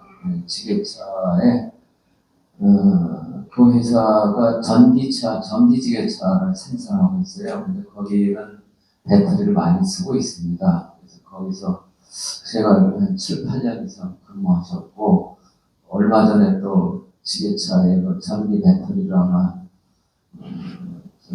전기 배터리하고 모터하고 세 가지를 미션인지 하여간 세 가지를 합해서 또 기술 개발하신 것 같아요. 그래서 아마 그 방면에 적어 있는 것 같은데, 지금 순서는 일단 이제 질문은 한 2분, 3분 정도로 한 분씩 하시고, 답변도 지금 한 3분 정도 하시고, 그 다음에 토론자가 다 말씀을 하시면, 그 다음에 여기 플로어에 그냥 참석하신 분들 질문하는 순서로 이렇게 진행을 하겠습니다. 그러면, 우리, 김용길 형님께서 한번 말씀해주세요. 제가 지금 목이 좀 아파가지고 목소리 좀 탁하게 나와서 이해해 주시기 바랍니다. 지금 유엔 사무총장도 말씀하셨듯이 지구가 불타고 있죠. 지금 지구의 온난화 시대는 끝났다 하면서 굉장히 심각한 상태더라고요. 그런데 오늘 이 자리가 한국전지재활용협회에서 하고 있는 사업이 우리 환경을 살릴 수 있다 생각하니까 마음이 좀 이렇게 위안이 되고 합니다. 전지재활용협회에서 이 사업을 하시면서 우리가 탄소 배출이 지금 현재 정부에서도 목표치가 있지 않습니까? 그리고 연간 이 사업을 통해 가지고 우리가 탄소 배출 양에 얼마 정도, 어느 정도의 기여를 할 수 있는지, 혹시 그 목표치를 두고 있는 게 있는지, 우리 사업을 하면서 그런 어떤 목표치를 두고서 우리가 사업을 한다면은, 즉, 우리 사회에 크게 기여할 수 있고, 또, 데이터가 나올 수 있는지, 그게 좀 궁금해서 질문을 드립니다. 거기에 대해서 혹시 준비된 사항이 있으시면은 좀 알고 싶거든요. 저희가 아직까지 탄소 배출, 왜냐하면 저희가 아까 자장님께서도 말씀하셨듯이 많이 오지 않았다는 이유가 양이 생각보다 많진 않아요. 그래서 수치로 계산하기는 되게 미비하다 보니까 탄소 배출보다는 저희가 일단은 저희가 재활기술이라서 다 됐기 때문에 원소재, 희고금속 회수로 저희가 목적을 하고 있고요. 그 양이 지금은 미비하지만 그게 지금 확대가 돼서 한다면 이제 탄소 배출 감량에도 많이 저는 기여할 수 있다고 생각하고 있거든요. 그걸 목표로 지금 가고 있습니다. 그럼 나중에 데이터가 있으면 네. 더 유익하겠습니다. 네. 답변 감사합니다.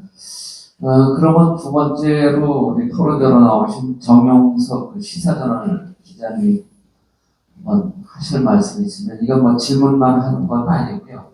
네, 뭐 생각나는 거 말씀하시면 되고 하나씩. 네, 안녕하십니까. 시사저널 정용석 기자입니다.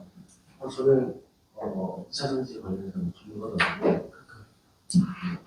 재활용 업계에서 좀 사업도 안 하지만 취재를 하면서 이제 협회 회원사기관, 성의 하이텍이관, 회원사 많이 셀렉팅이나 이런 회사 관계자를 통화를 해보면 EPR 도입에 대한 이점에 대해서 물어보면 사실 이제 재활용업체가 대기업에 중독되는 거 아니냐, 이 해당 분량에 대해서 대기업에 중독되는 거 아니냐는 의견가 나오지만 막상 기업들과 얘기를 들어보면 EPR 제도 도입을 통해서 안정적인 수급에 대한 이점이 더 크다고 말씀하십니다.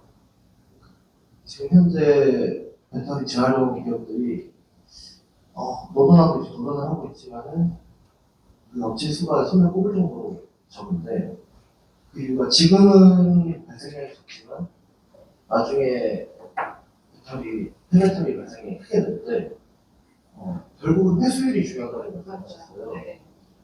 이 회수율을 높이기 위해서 EPR 제도가 도입이 필요한데 어떻게 도입이 됐으면 좋겠냐는 질문을 해보면 소비자에게 부담이 되면 안 된다. 그러기 위해서는 회수 채널이 조금 다양화되어야 되는 거 아니냐. 지금은 지하철을 통해서 회수 폐배터리가 모이고 있지만 예를 들어서 폐배터리 재활용 관련해서 선도국가인 중국을 보면 회수 채널이 완성차 업체에서 재활용 업체 그리고 배터리 제조업체 이렇게 회수 채널이 다양화되어 있거든요. 그래서 EPR 관련해서 정책정을 하실 때 회수 채널 다양화에서 의견을 좀 내주시면 어떨까 이런 생각을 좀 해봤고 일본 같은 경우에는 완성차 기업이 소비자에게 무료로 배터리를 회수해서 그 회수한 배터리를 재활용 업체에 가져다주는 그런 부분을 쓰고 있는데 소비자보다 몇 개 여러 소비자를 통해서 수요를 높이는 방향으로 가야 되지 않을까 이렇게 생각했어요. 여기에 대해서 제가 답변드릴 테니까. 네. 우리나라도 보면 이제 뭐 유럽이나 이런 경우 많이 비교를 하시는데 거기가 이제 규모가 좀 다른 것이 예를 들어서 유럽 같은 경우에도 한 예를 들면 대형 마트에서 건전지를 배출하고 지자체가 수거를 하지 않고 대형 마트에서 예를 들어서 건전지 수거를 하고 관련된 우리를 지역 공제협회에서 순환수거해서 회수를 한다라고 하는데 우리나라하고는 그게 좀 맞지 않는 것이 일단 절대 양이 좀 달라요. 유럽의 경우는 제가 여쭤봤어요. 일본의 경우에도 그러면 전지가 어느 정도 회수가 돼요? 회수한 양이 하면 15,000톤 정도가 회수됩니다라고 얘기를 하시는데 우리나라의 경우에는 한 예를 들면 만간 알카라였는데 출고되는 것 자체가 15,000톤이 될 때도 있고 안 될 때도 있어요. 그리고 제가 제일 고무적인 게 작년에 처음으로 건전지 회수량이 5,000톤이 됐거든요. 근데 그렇게 예를 들어서 하기에는 물류 비용이 아까 예를 들어서 탄소 비용 절감하려면 이런 이동에 대한 비용을 절감하기 위해서 저희가 그래서 지자체를 통해서 배출을 지금 했고요. 저희가 하이브리드용 같은 경우는 토요타 통해서 저희가 배터리를 회수하고 있는데 그것도 저희가 지금 고민 중인 게 그동안은 저희가 그 토요타에 있는 물리창고를 전국에 있는 거를 한 번에 이동을 시켜서 거기서 이제 재활업체로 보내고 있는데 문제는 뭐냐면 이게 많은 양이 많은 양도 나오지 않았습니다. 이 이동대한 이 비용 부담이 많더라고요. 오히려. 그래서 지금 저희가 토요타에서 저희 회사라고 아까 말씀드렸는데 제가 이번에 협의할 것이 차라리 저희가 지자체 통해서 왜냐하면 일정량이 양이 될 때까지는 재활업체로 입고가 될 수가 없기 때문에 그러면 각 해당되는 기초지자체 250개가 넘는 시군구로 배출하게끔 해서 매달 배출하는 것이 배출자 입장에서도 보관 중에 또 문제가 안 생기게끔 하는 것이 더 좀 좋을 것 같다라고 해서 지금 그렇게 협의를 했고요. 저희가 지금 한 예를 들어서 이제 지자체만 했고, 저희가 군부대 같은 경우에는 우리나라 12개 보급대대가 있습니다. 예하부대가 일일이 저희가 할 수가 없기 때문에 육군의 경우에는 저희가 12개 보급대대로 기준으로 해서 거기로 예하부대에서 해당 보급대대로 반납하면 거기서 저희가 일괄적으로 지금 배출하게끔 이렇게 수거 시스템을 구축해 놓았고요. 절대량이 늘어나면 저희 같은 경우에도 아까 얘기했듯이 권역으로 묶지만 한 예를 들면 이제 수도권의 경우 지금 일시적으로 많이 나오는 지자체가 있어요. 예를 들어서 저희가 5톤 축차하면 한 10톤 이상은 상차할 수가 있는데 고양시의 경우에는 인구수가 많다 보니까 10톤 정도 하면 저희가 번역으로 안 하고 그 해당 지자체 선별장으로 저희가 차량을 배차를 해드려요.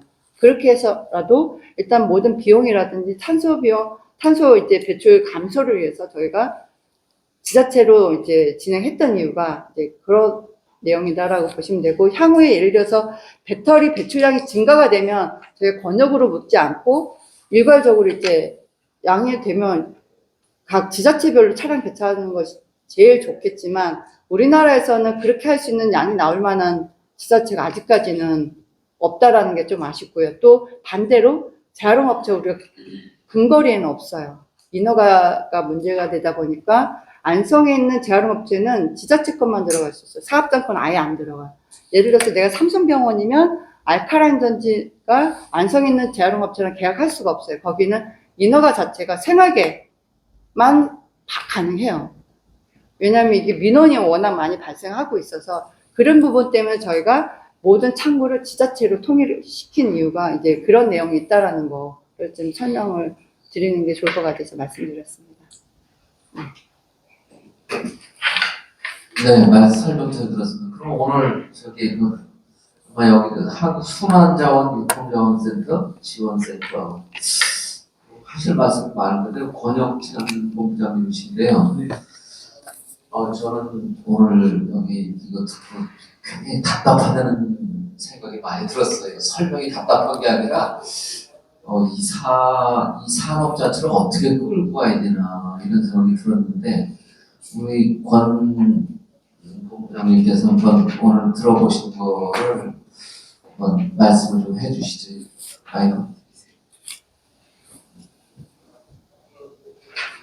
예, 지금 방금 소개받은 한국순환자원-유통지원센터 권혁찬입니다. 간략히 이제 시작하기 전에 간단히 이제 저희 기관을 좀 설명을 드리면요. 저희도 이제 EPR 대상 기관이고요. 포장재 관련돼서 법에서 2002년까지는 폐기물 예치금 제도고 2003년도부터 생산자 책임 제도가 생기면서 만들어졌던 관련된 기관들이 통합돼서 만들어진 단체고요. 저희는 이제 아까 얘기하신 것처럼 의무 생산자가 비용을 지급하면 그 비용에 관련된 부분을 저희 기관은 회수업체와 재활용업체에다가 배분하는 역할을 하고 있는 기관입니다. 간략히 저희 기관 이렇게 좀 설명을 드리고요. 방금 나왔던 얘기들에 대한 부분은 저희가 이제 잘 알고 계시다시피 1월 27일부터 5인 이상 사업장, 50인 미만 사업장에 대해서 중대재해법 처벌법 관련해서 확대 적용하고 있기 때문에 사실은 업계에서 이게 현실이거든요. 이게 폭발 사고라든가 화재 사고가 일어나게 되면 물론 재산상의 피해만 있다 그러면 그나마 다행인데 인명 피해가 생기는 경우는 사업장 입장에서는 큰 손실이 되는 거고 물론 개인적으로도 그 문제에 대한 부분이 발생하지 말아야 한다는 생각도 갖고 있는데요. 그래서 이제 회수 선별업체라든가 지자체 선별장에서는 방금 이제 이시영 국장님이 얘기하신 것처럼 그 내장형 완구류라든가 아니면 얘기했던 휴대용 배터리가 반입이 되면 사실 무관상으로는 보기가 어렵거든요.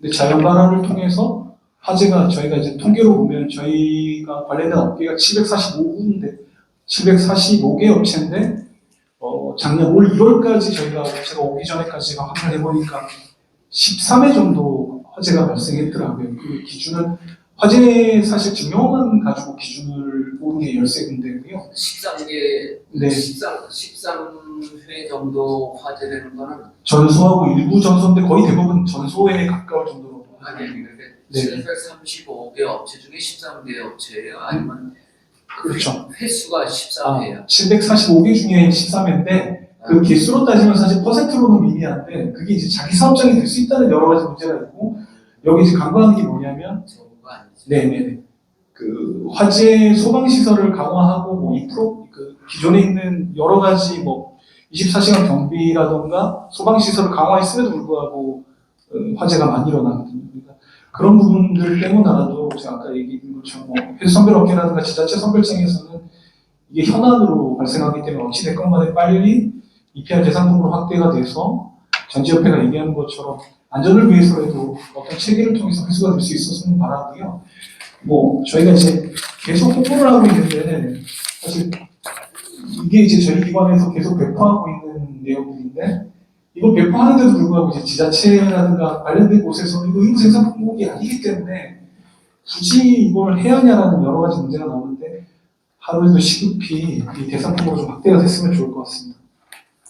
네, 그리고 이제 아까 저기 얘기하신 것 중에 저는 한 가지만 좀 제안을 드리고 싶은 게 아까 이시정 국장이 EPR 제도 도입 방안에 있어서 그 다른 제도로 편입 시 이제 에코와스라는 환경성 보장 제도는 제가 걱정하는데 향후에 그 전지 같은 경우는 아까 얘기하셨던 것처럼 폐배터리가 재사용으로 가는 부분부터 아울러서 전지까지는 특별법으로 좀 아우를 수 있게끔 에코와스와 관련된 것처럼 EPR 제도에서 품는 것은 한계가 있는 것 같아서 이건 뭐 좀 장기적인 관점이겠지만 향후 EPR을 벗어나서 새로운 제도에 대한 특별법으로 위반하는 게 맞지 않겠나 그런 제안을 좀 드립니다. 네, 이상입니다.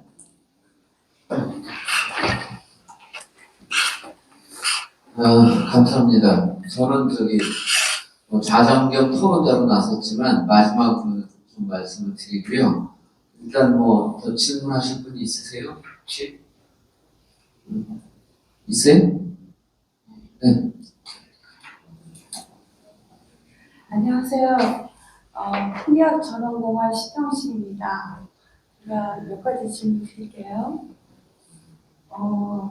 고가의 분해 비용으로 인해 재활용 배터리를 생산하는 것보다 새 배터리를 제조하는 것이 더 저렴하다고 하는데 앞으로도 이러한 문제점을 어떻게 해결할 수 있는지요?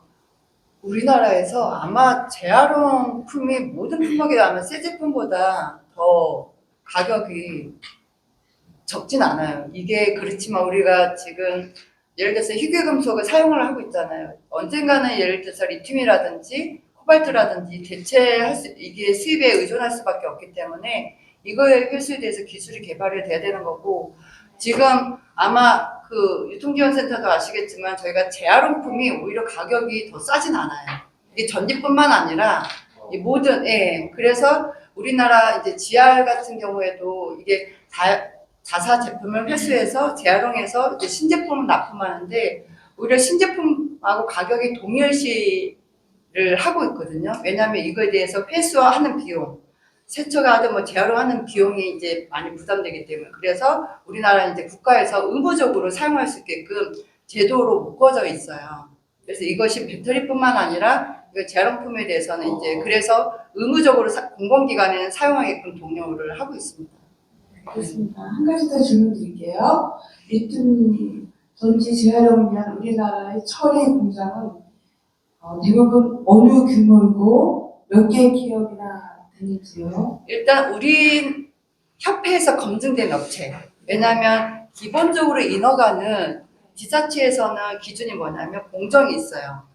그러면 시설 설비가 완벽하면은 인허가를 내줘요. 근데 저희 협회가 들어오기 위해서는 기본적으로 공정과 시설이 완벽하게 있는 거는 기본적인 인허가가 있는 건 기본인 거고 아까 제가 말씀드렸던 샘플을 보내서 계속 검증하고 있습니다라고 하고 있잖아요. 그래서 현재 우리 협회 준회원사 재활용하는 업체 검증된 업체는 주식회사 성일과 ER이 있고요. 그 외에 지금 전처리 이게 리튬 전지는 기술이 제일 이제 중요한 것이 먼저 방전이에요. 방전이 돼야지만이 예전에 매립 이후에도 이제 폭발하는 것이 이제 리튬 전지다 보니까 만약 파쇄 공장을 그냥 할 경우 이제 바로 이제 불이 나거든요. 그러다 보니까 전처리 공정까지 하는 경우에는 제가 알기로 ER하고 성일할 때 있고 그 다음에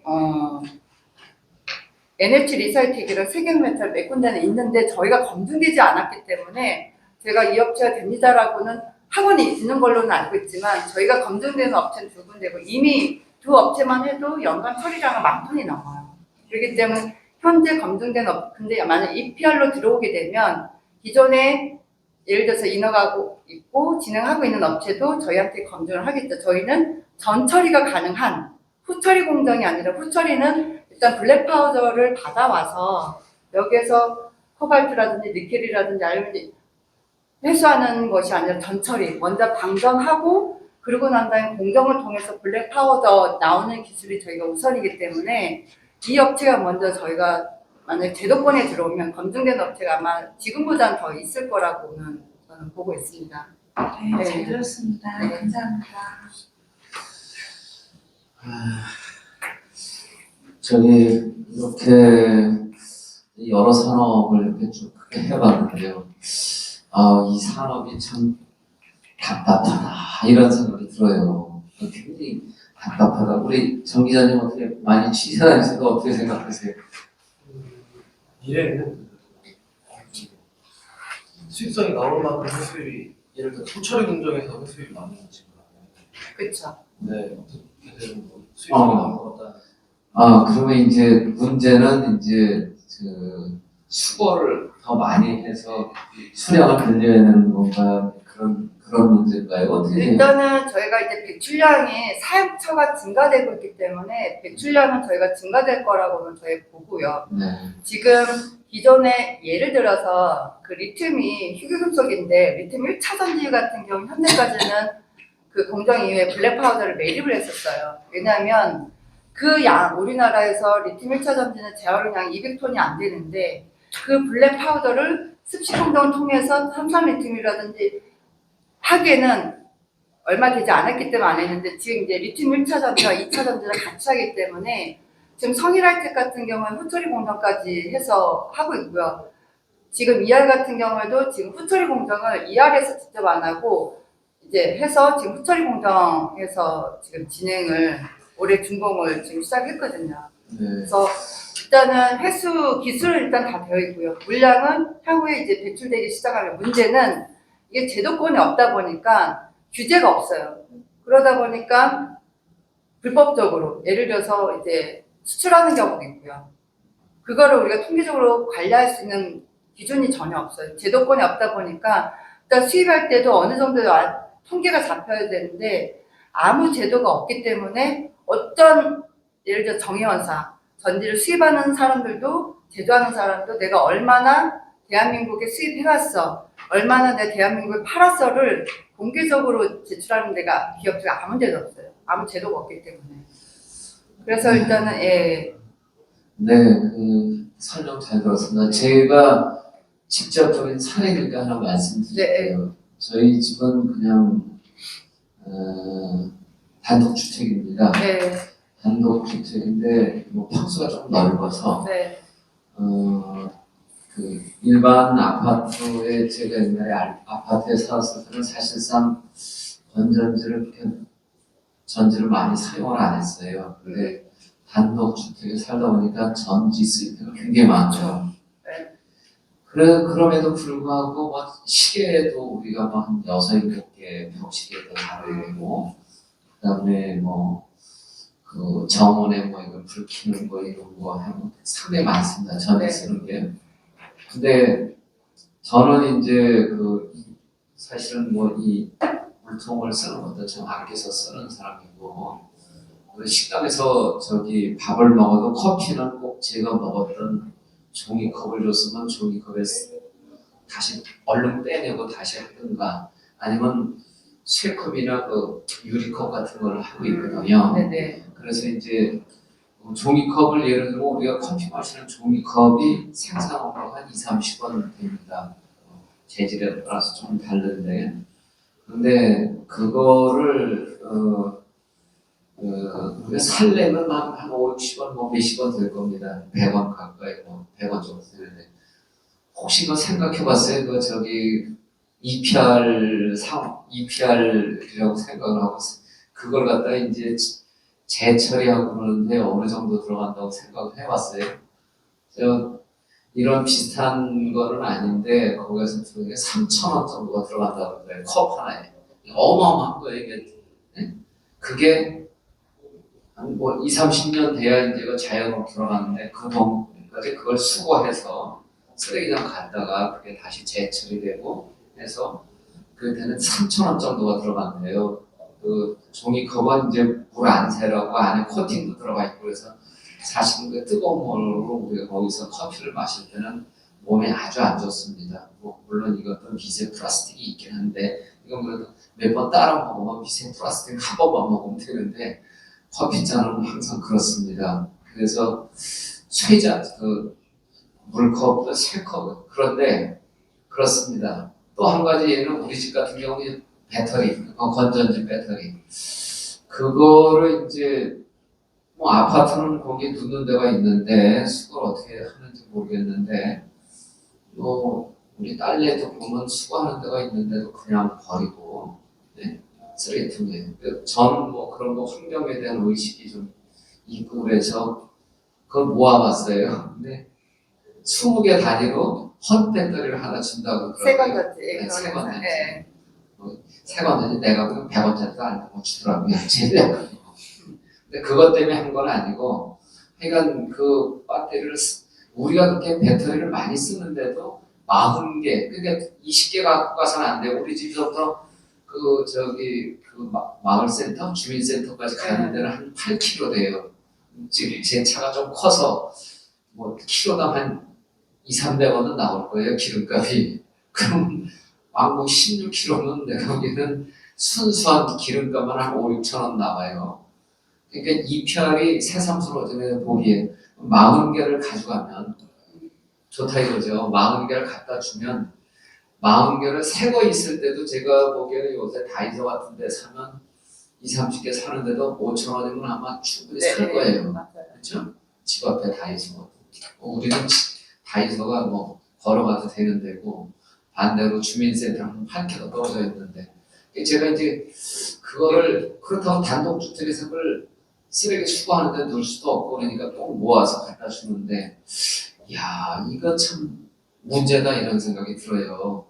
네? 네. 그래서 나는 전지 재활용 센터에다가 물론 이것도 제가 저는 뭐 굉장한 환경론자입니다. 제가 이제 공학을 했지만 그 이제 환경공학에서 이제 쓰레기 슬러지 처리라든가 서울시 상수도본부에서 이제 기술 공부로 있어서 저 영등포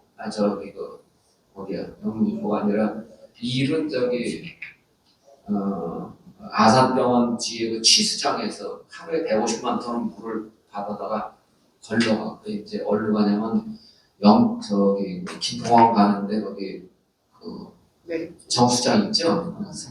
걸로 가요. 그럼 거기서 이제 걸러갖고 인천도 공급하고 그러는데 그렇게 이제 환경에 관련된 일을 오래전부터 많이 했기 때문에 환경공학에 대해서 공부도 좀 하고 그랬는데 큰일 났다는 생각이 들어요. 저는 진짜 그렇습니다. 그래서 이제 요런 몇 개의 건을 모아서 어저께는 이제 그런 회의를 하나 했어요. 어저께는 이제 이거를 갖다가 자 어떻게 하면 이걸 갖다 좀 제대로 하느냐. 제가 그러면 EPR 제도로 해서 회사에서 배상을 할 때 그걸 갖다가 수거 책임이 있는 거 아니에요? EPR이 그죠? 그 수거를 못하면 환경 부담금을 물어야 되는 거 아닙니까?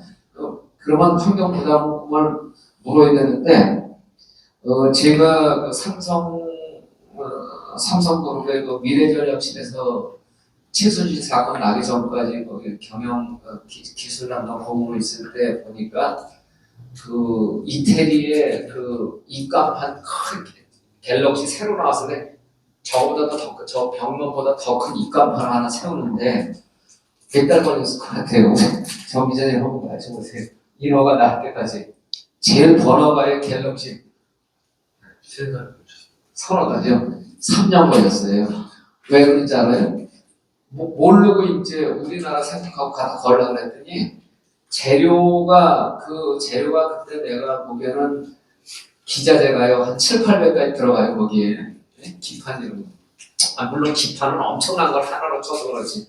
근데 그 기판에서 일일이 이게 이제 재생을 해서 쓸 수 있는데 80%가 섞여야지 허가를 내줘요. 그거 맞추려니까 그 원자재를 사러 다니게 되는 거예요. 근데 지금 더 심한 건 뭐냐면 포항제철이나 현대자동차가 이제 이 CO2 이거에 합족하지 않으면 그거 만드는데 그 저기 포항제철 그 철 녹이는데 전기 어디서 썼어? 그러면 뭐 저기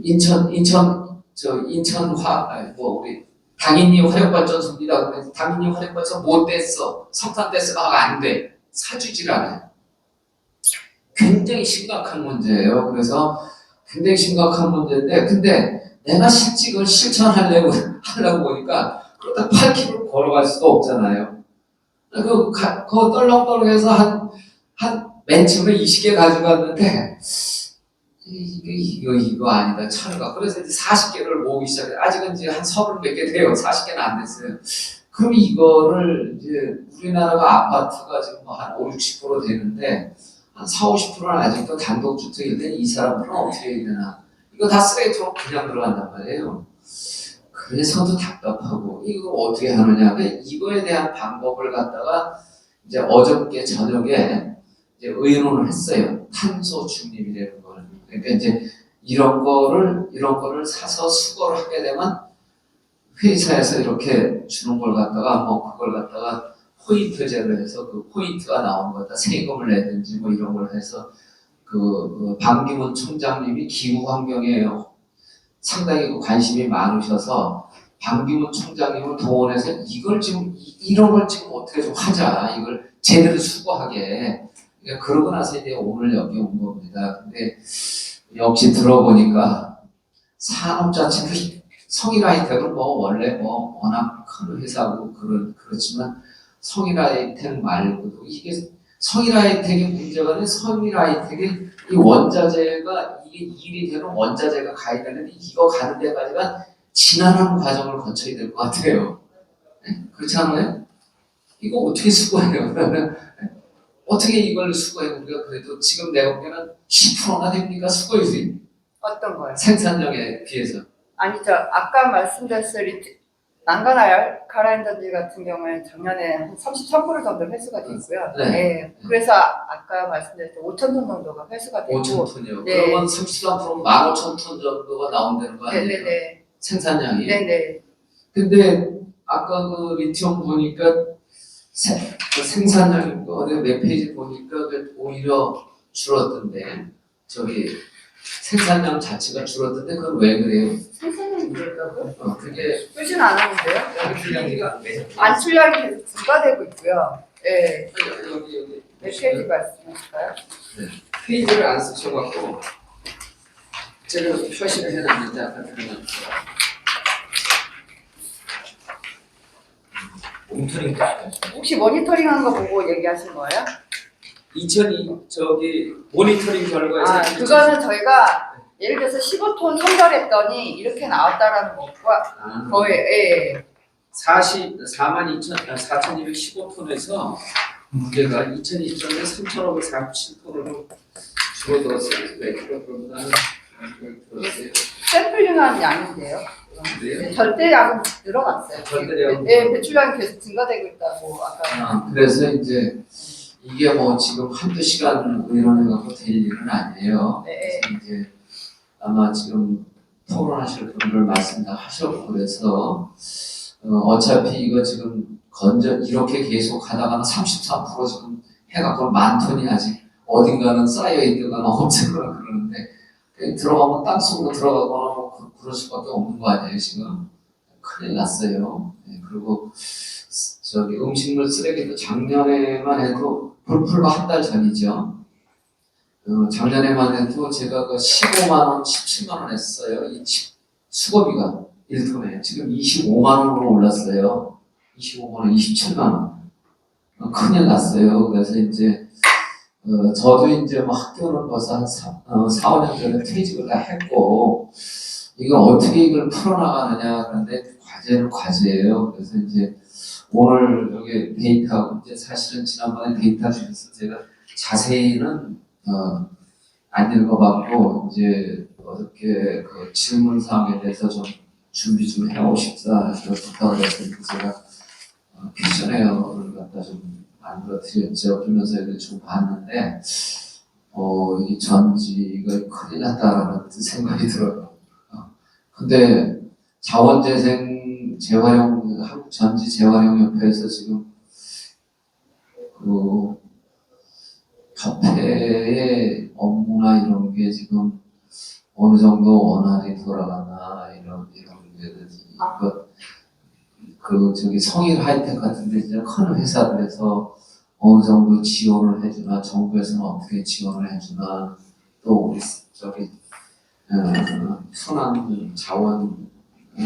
순환자원 유통지원센터에서는 지금 이게 저기 사단법인입니까 기관입니까? 저희가 사단법인입니다. 저희는 공익법인. 공익법인이에요. 우리 저기 권혁찬 본부장님은 어떤 걸 지원해 주십니까? 제가 뭐 작은 힘이지만 알면 뭐 도와드릴 게 있을지도 모르는데 어떤 일을 지원하십니까? 아까 잠깐 제가 시간 짧아서 잠깐 설명드렸는데 저희는 이제 EPR 제도 아까 뭐 그 제도 내에서 포장 재고는 저희가 다 관장하거든요. 약간 그다음에 요즘에 중국 페트병 관련해서 요즘 이슈가 되는데 이것도 저희 기관에서 담당을 하고 있고요. 큰일 했어요. 네, 그것만 해도 큰일 했어요. 네. 그래서 아까 뭐 여러 가지 말씀드렸는데 저희도 이제 현안은 많고 아까 그 말씀하신 것처럼 고모님 얘기하신 것처럼 탄소 배출권 관련해서 저희는 제일 요즘 관심이 많거든요. 그러니까 지금 아리백이라던가 지금 전체적으로 재생원료 사용에 관련된 표준이 생겼고 구체적인 표준은 이제 ISCC라는 게 있는데 국내 기업들도 그걸 활용하고 있긴 한데 사실은 아까 정확한 지적이신데 재활용에 관련된 부분이 비용이 더 많이 들어가요.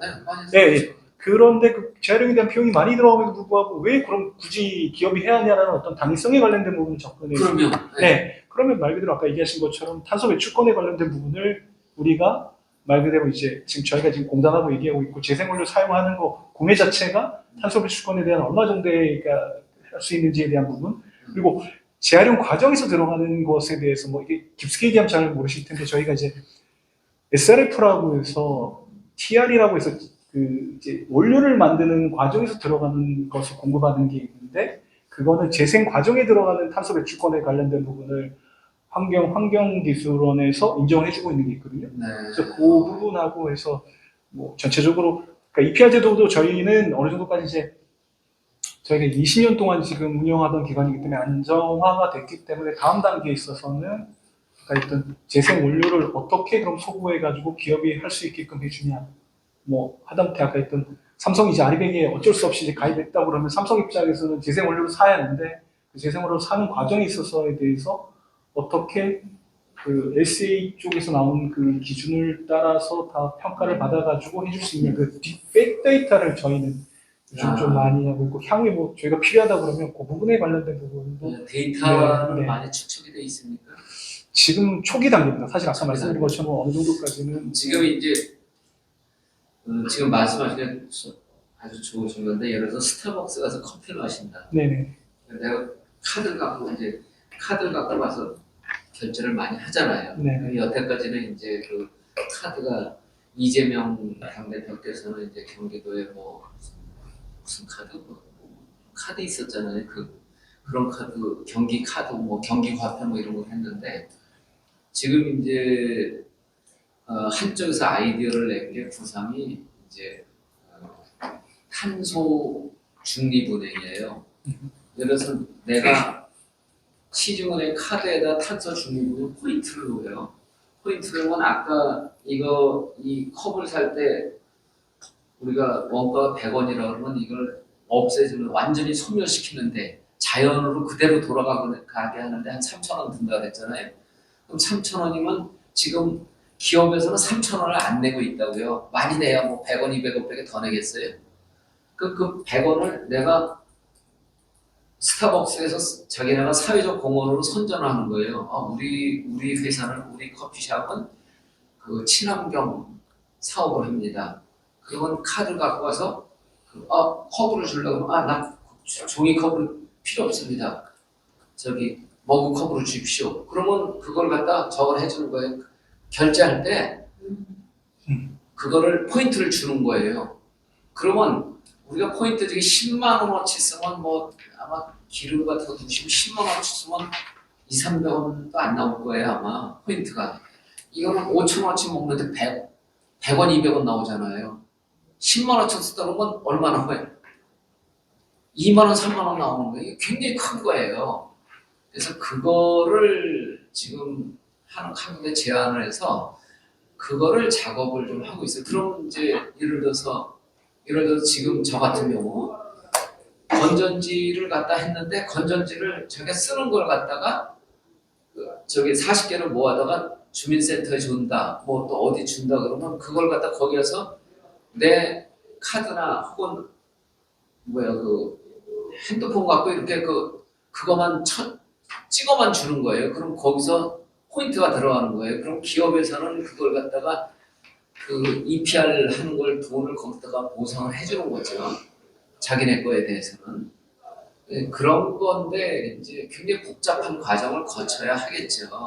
그래서 이제 그걸 이제 반 총장님이 기후환경 대사님 모의하고 있으니까 당신 좀 힘 좀 써주셔. 5대 시중에 해서 시중에 요새 막 몰리고 있잖아요. 30억씩 이자 뜯어갖고 한다고. 그래서 사회적 공헌 좀 하셔. 1,000억씩 내셔. 500억씩 내셔. 이렇게 해서 이제 그거를 한번 해볼까 하는데 그런 거에 이제 우리 권보부장님이나 혹은 저기 전지 재활용협회나 이런 데서 이제 같이 해야 된다 이거죠. 이거 공익성을 띄워서 해야 될 거 아니에요. 내가 가서 하면 되나요? 안 되지. 그거는. 그럼 이거는 탄소 중립은행을 그걸 만들어서 그럴싸한 사람을 모시고 일을 해야 된다 이거죠. 그건 저는 생각을 하고 있습니다. 그 지금 하여간 그래서 이제 뭐 시간도 이제 거의 4시 37분인데 이제 마무리를 해야 되는데 우리 정 기자님도 어떤 기사가 좀 도움이 됐는지 모르겠어요. 근데 지금 오늘 말씀드리면 제가 한번 정확한 자료 보내드릴게요. 참고하세요. 참고하시고 그래서 저는 이제 뭐 올해 70입니다 나이가 올해 70인데 사실 저는 뭐 잘 살아야 이제 활동하는 게 한 10년, 20년 살면 잘 살 겁니다. 근데 사실 우리 정 기자님이나 우리 이경 간사님이나 여기 계신 분들 저보다 훨씬 더 어리시잖아요. 뭐 저보다 나이 드신 분이 있어요? 없습니다. 없잖아요. 그러니까 세상이 큰일 났어요. 왜 내가 이래요? 선생님들도 열심히 일을 해야지. 선생님 애들이 살아갈 거 아니에요. 네? 나는 그래요. 나는 우리 김공문입니다. 나는 그 국비장학생으로 17살부터 외국 가서 공부를 했어요. 우리 가정도 다 그렇고요. 우리 딸 둘도 다 국비로 했고 그래서 나는 국가에 뭔가를 좀 해주고 싶어요. 이런 게 나는 하는 거라고 봐요. 네. 그래서 물론 내 돈 들여서 하는 것은 아니지만 사실 박기문 총장님 만난다 그러면 내 돈이든 아니든 내가 차비 내고 가서 하는 거 아니에요. 내 시간 내서 기회비용이 얼마나 큽니까? 그렇지만 우리가 해야 될 거란 말이에요. 해야 될 거. 그래서 나는 오늘 정 기자님도 오시고 그래서 이제 이러한 취지를 잘 살려갖고 하셔야 될 것 같고 제가 말씀이 좀 길어졌는데 더 하실 분들 있어요 말씀이?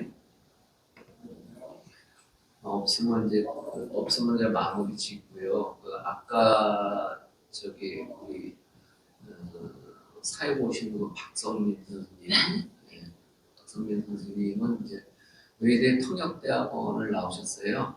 수석으로 졸업을 하셨고 미스 유니버시티도 하셨고 다재다능하시고 우리 사회를 모셨고 우리 정 기자님 제가 소개를 안 해드렸죠. 저희는 한번 본인 직격하시죠. 저요? 저는 시사산업위원회에서 산업부에서 이제 기자를 하고 있고 저는 사회부에 잠깐 있다가 산업부 하고 있고 배터리랑 중후당대 산업 위주로 취재를 하고 있습니다. 좀 자리에 초대해 주시다. 초대해 주시다. 잠깐 조선 우리나라 조선이죠. 조선 해운 조선이죠. 해운하고는 다르죠. 조선업 동에 하시고 또 배터리 쪽에 하는데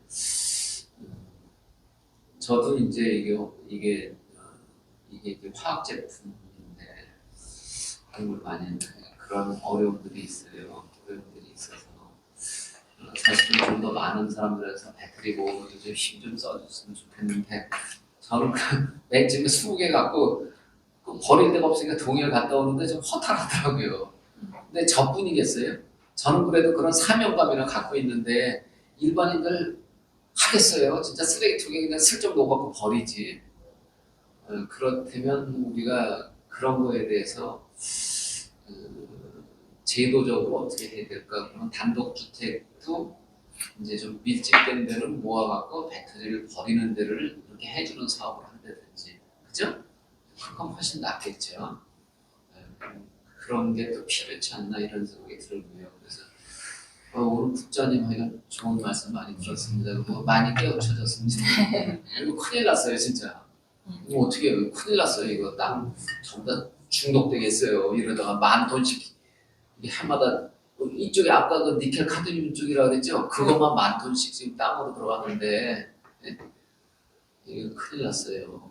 진짜 큰일 났어요. 그래도 올해도 너무 감사한 거는 요즘 이제 ESG 경영 때문에 저희 협회에서 뭐 LG 플러스라고 뭐 에버에 체결해서 배터리 이제 분리배출할 수 있도록 지금 기업체에서도 많이 지금 관여를 하고 있고, 저희가 올해는 또 고려대학교랑 또 고려대학교에서도 먼저 이게 건전지 분리배출에 대해서 많이 관심을 가져서 2년 연속 이제 계속 과제를 하고 계셔서 올해는 저희 협회랑 먼저 대학생들하고 먼저 분리배출, 아까 교수님이 얘기했듯이 이제 어떻게 하면 더 분리배출이 용이할 할 수 있을지 그거에 대해서 지금 막 논의를 하고, 올해 이제 시범 사업을 통해서 내년도에는 먼저 스카이부터 하고 이제 전국 대학교를 통해서 이거 홍보 좀 더 많이 하자라고 지금 해서 올해는 그래도 감사하게도 다각적으로 관심을 좀 가져주시는 기업체들이 좀 많이 생기고 있어서 저희는 되게 고무적이라고 생각합니다. 그거에서 이제 EPR 제도에서 제 생각에는 EPR 제도에서 이걸 갖다 소비자가 더 많이 하기 위해서는 네. EPR 제도는 건전지 쓰면 쓸수록 환경 부담이 많아지잖아요, 기업에서. 네. 그런데 EPR 이걸 갖고 이제 어저께 논의된 게 제주도를 먼저 하느냐. 어떤 특정, 왜냐면 이걸 한꺼번에 전 국민 다 하자 그러면 경기 이론을 아까 얘기했듯이 지자체 통해서 하고 있다고 했잖아요. 네. 망간 알카라인 전지의 경우에는 사업장님보다는 일반 가정에서 사용하는 것이 많기 때문에 처음에 이제 그 역할 분담이 있습니다. 그래서 지자체에서 건전지를 수거하고 그 재활용 업체까지 입고되는 것이 이제 지자체 부담으로 되어 있어서, 감사하게도 이제 행정안전부에서 정보활동평가 항목으로 포함이 되어 있음에도 불구하고 이게 워낙 좀 미비하다 보니까 그래서 저희가 이제 다각적으로 이제 담당하시는 분들 이제 좀 전문성 있게끔, 또 업무 비중이 너무 낮다 보니까 좀 업무에도 좀 등하시하고 있는데, 그래도 감사하게도 요즘 이제 리튬 계열 전지 때문에 화재가 많이 발생하고 있다 보니까 그래도 지자체에서 좀 관심도가 좀 많이 급증하고 있는 상태라서 올해는 좀 더 또 2차 전지, 리튬 계열 전지가 만약에 또 되면은 더 저희가 배출량 적극적으로 홍보하게 되면 아마 횟수량이 저희가 급증할 거라고 보고 있거든요. 그래서 오늘 제가 얻은 아이디어는 전지 쪽을 먼저, 그러니까 이게 방법이 있어요. 자, 컵을 먼저 하느냐, 포인트 주는 거, 은행들하고 컵을 먼저 하느냐, 전지를 먼저 하느냐. 전지를 먼저 할 수 있잖아요. 네. 그러니까 어떤 거든지 한꺼번에 다 할 수는 없어요. 전지를 해갖고, 왜냐면 그거는 굉장히 쉬울 것 같아요. EPR 비용을 정부에서 조금 감해주면 돼요. 여기 포인트를 주면, 그리고 포인트 하면 이거 하나에 그리고 한번 100원씩이다 그러면 내가 보기에는 훨씬 더 많이 줄 것 같아요. 사실은 나는 그 소주병 같은 것도 그냥 버리거든요. 그런데 이제 그게 가서, 왜냐면 사실은 그걸 가져가서 슈퍼마켓 가서 이걸 갖다 몇백 원 주셔 그런 게 싫거든요. 근데 병을 가져가서 그걸 그 반납하면 거기서 EPR을 찍어주면 되는 거 아니에요? 그런 게 이제 방법이 나오죠. 다음에는 제가 보기에 이제 오늘 한국순환자원유통센터 여기 하고 제가 그 반기문 총장님하고 몇분하고 이렇게 좌담의 형식으로 한번 이거 해서 될지는 모르겠어요, 반청장이. 근데 이거를 우리가 해야 되겠다 이런 생각이 들어요. 다음에는 뭐 반청장이 여러 사람이 온 것도 정하니까 이제 총장님이 어떻게 되실지 모르겠는데, 그러니까 탄소 중립운행하고 이거하고 이렇게 결합이 되면 당장 실행할 사업들이 있겠다 이런 생각이 들어요. 그래서 은행도 지금 삼성전자가 세계 최고 회사는 아니고 그래도 10위 안에 드는 회사인데 이게 작년에 적자 났잖아요. 근데 세계 100위 안에 못 드는 우리 은행들은 30-40조 흑자가 났잖아요. 말이 돼요. 그런 데서 사회적 기여를 해야죠. 돈 내야죠. 네. 이런 데 내면 지내도 좋고 얼굴도 쓰고, 네. 그런 생각이 들어서 그렇습니다. 그래서 오늘은 이제 뭐 여기까지 하고 이제 마무리 짓고요. 수고 많으셨고 오신 분들 저 앞에 나와서 사진 한번 기념 사진 한번 찍고 가시죠. 저도 나중에 얼굴 기억하고 또 오시라고 오시더라고요. 그걸 나와서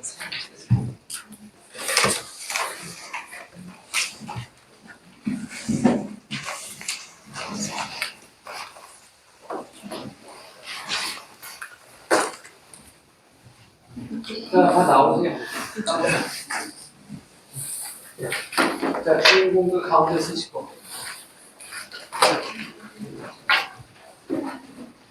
아니, 주인공들이 가운데 서시고. 주인공들이 가운데 서시고. 여자들 가운데 서시고. 너무 예쁘신 분이 옆에 계셔서. 됐습니다. 하나, 둘, 셋. 우리 팀장도 같이 찍죠? 네. 팀장님 오세요. 네.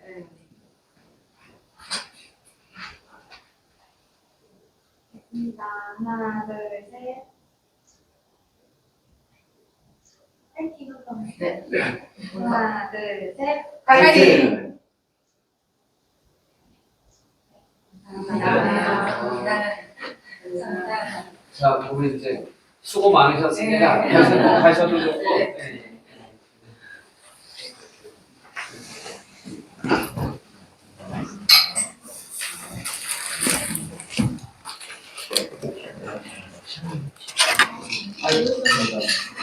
귀한 거 먹었습니다. 저는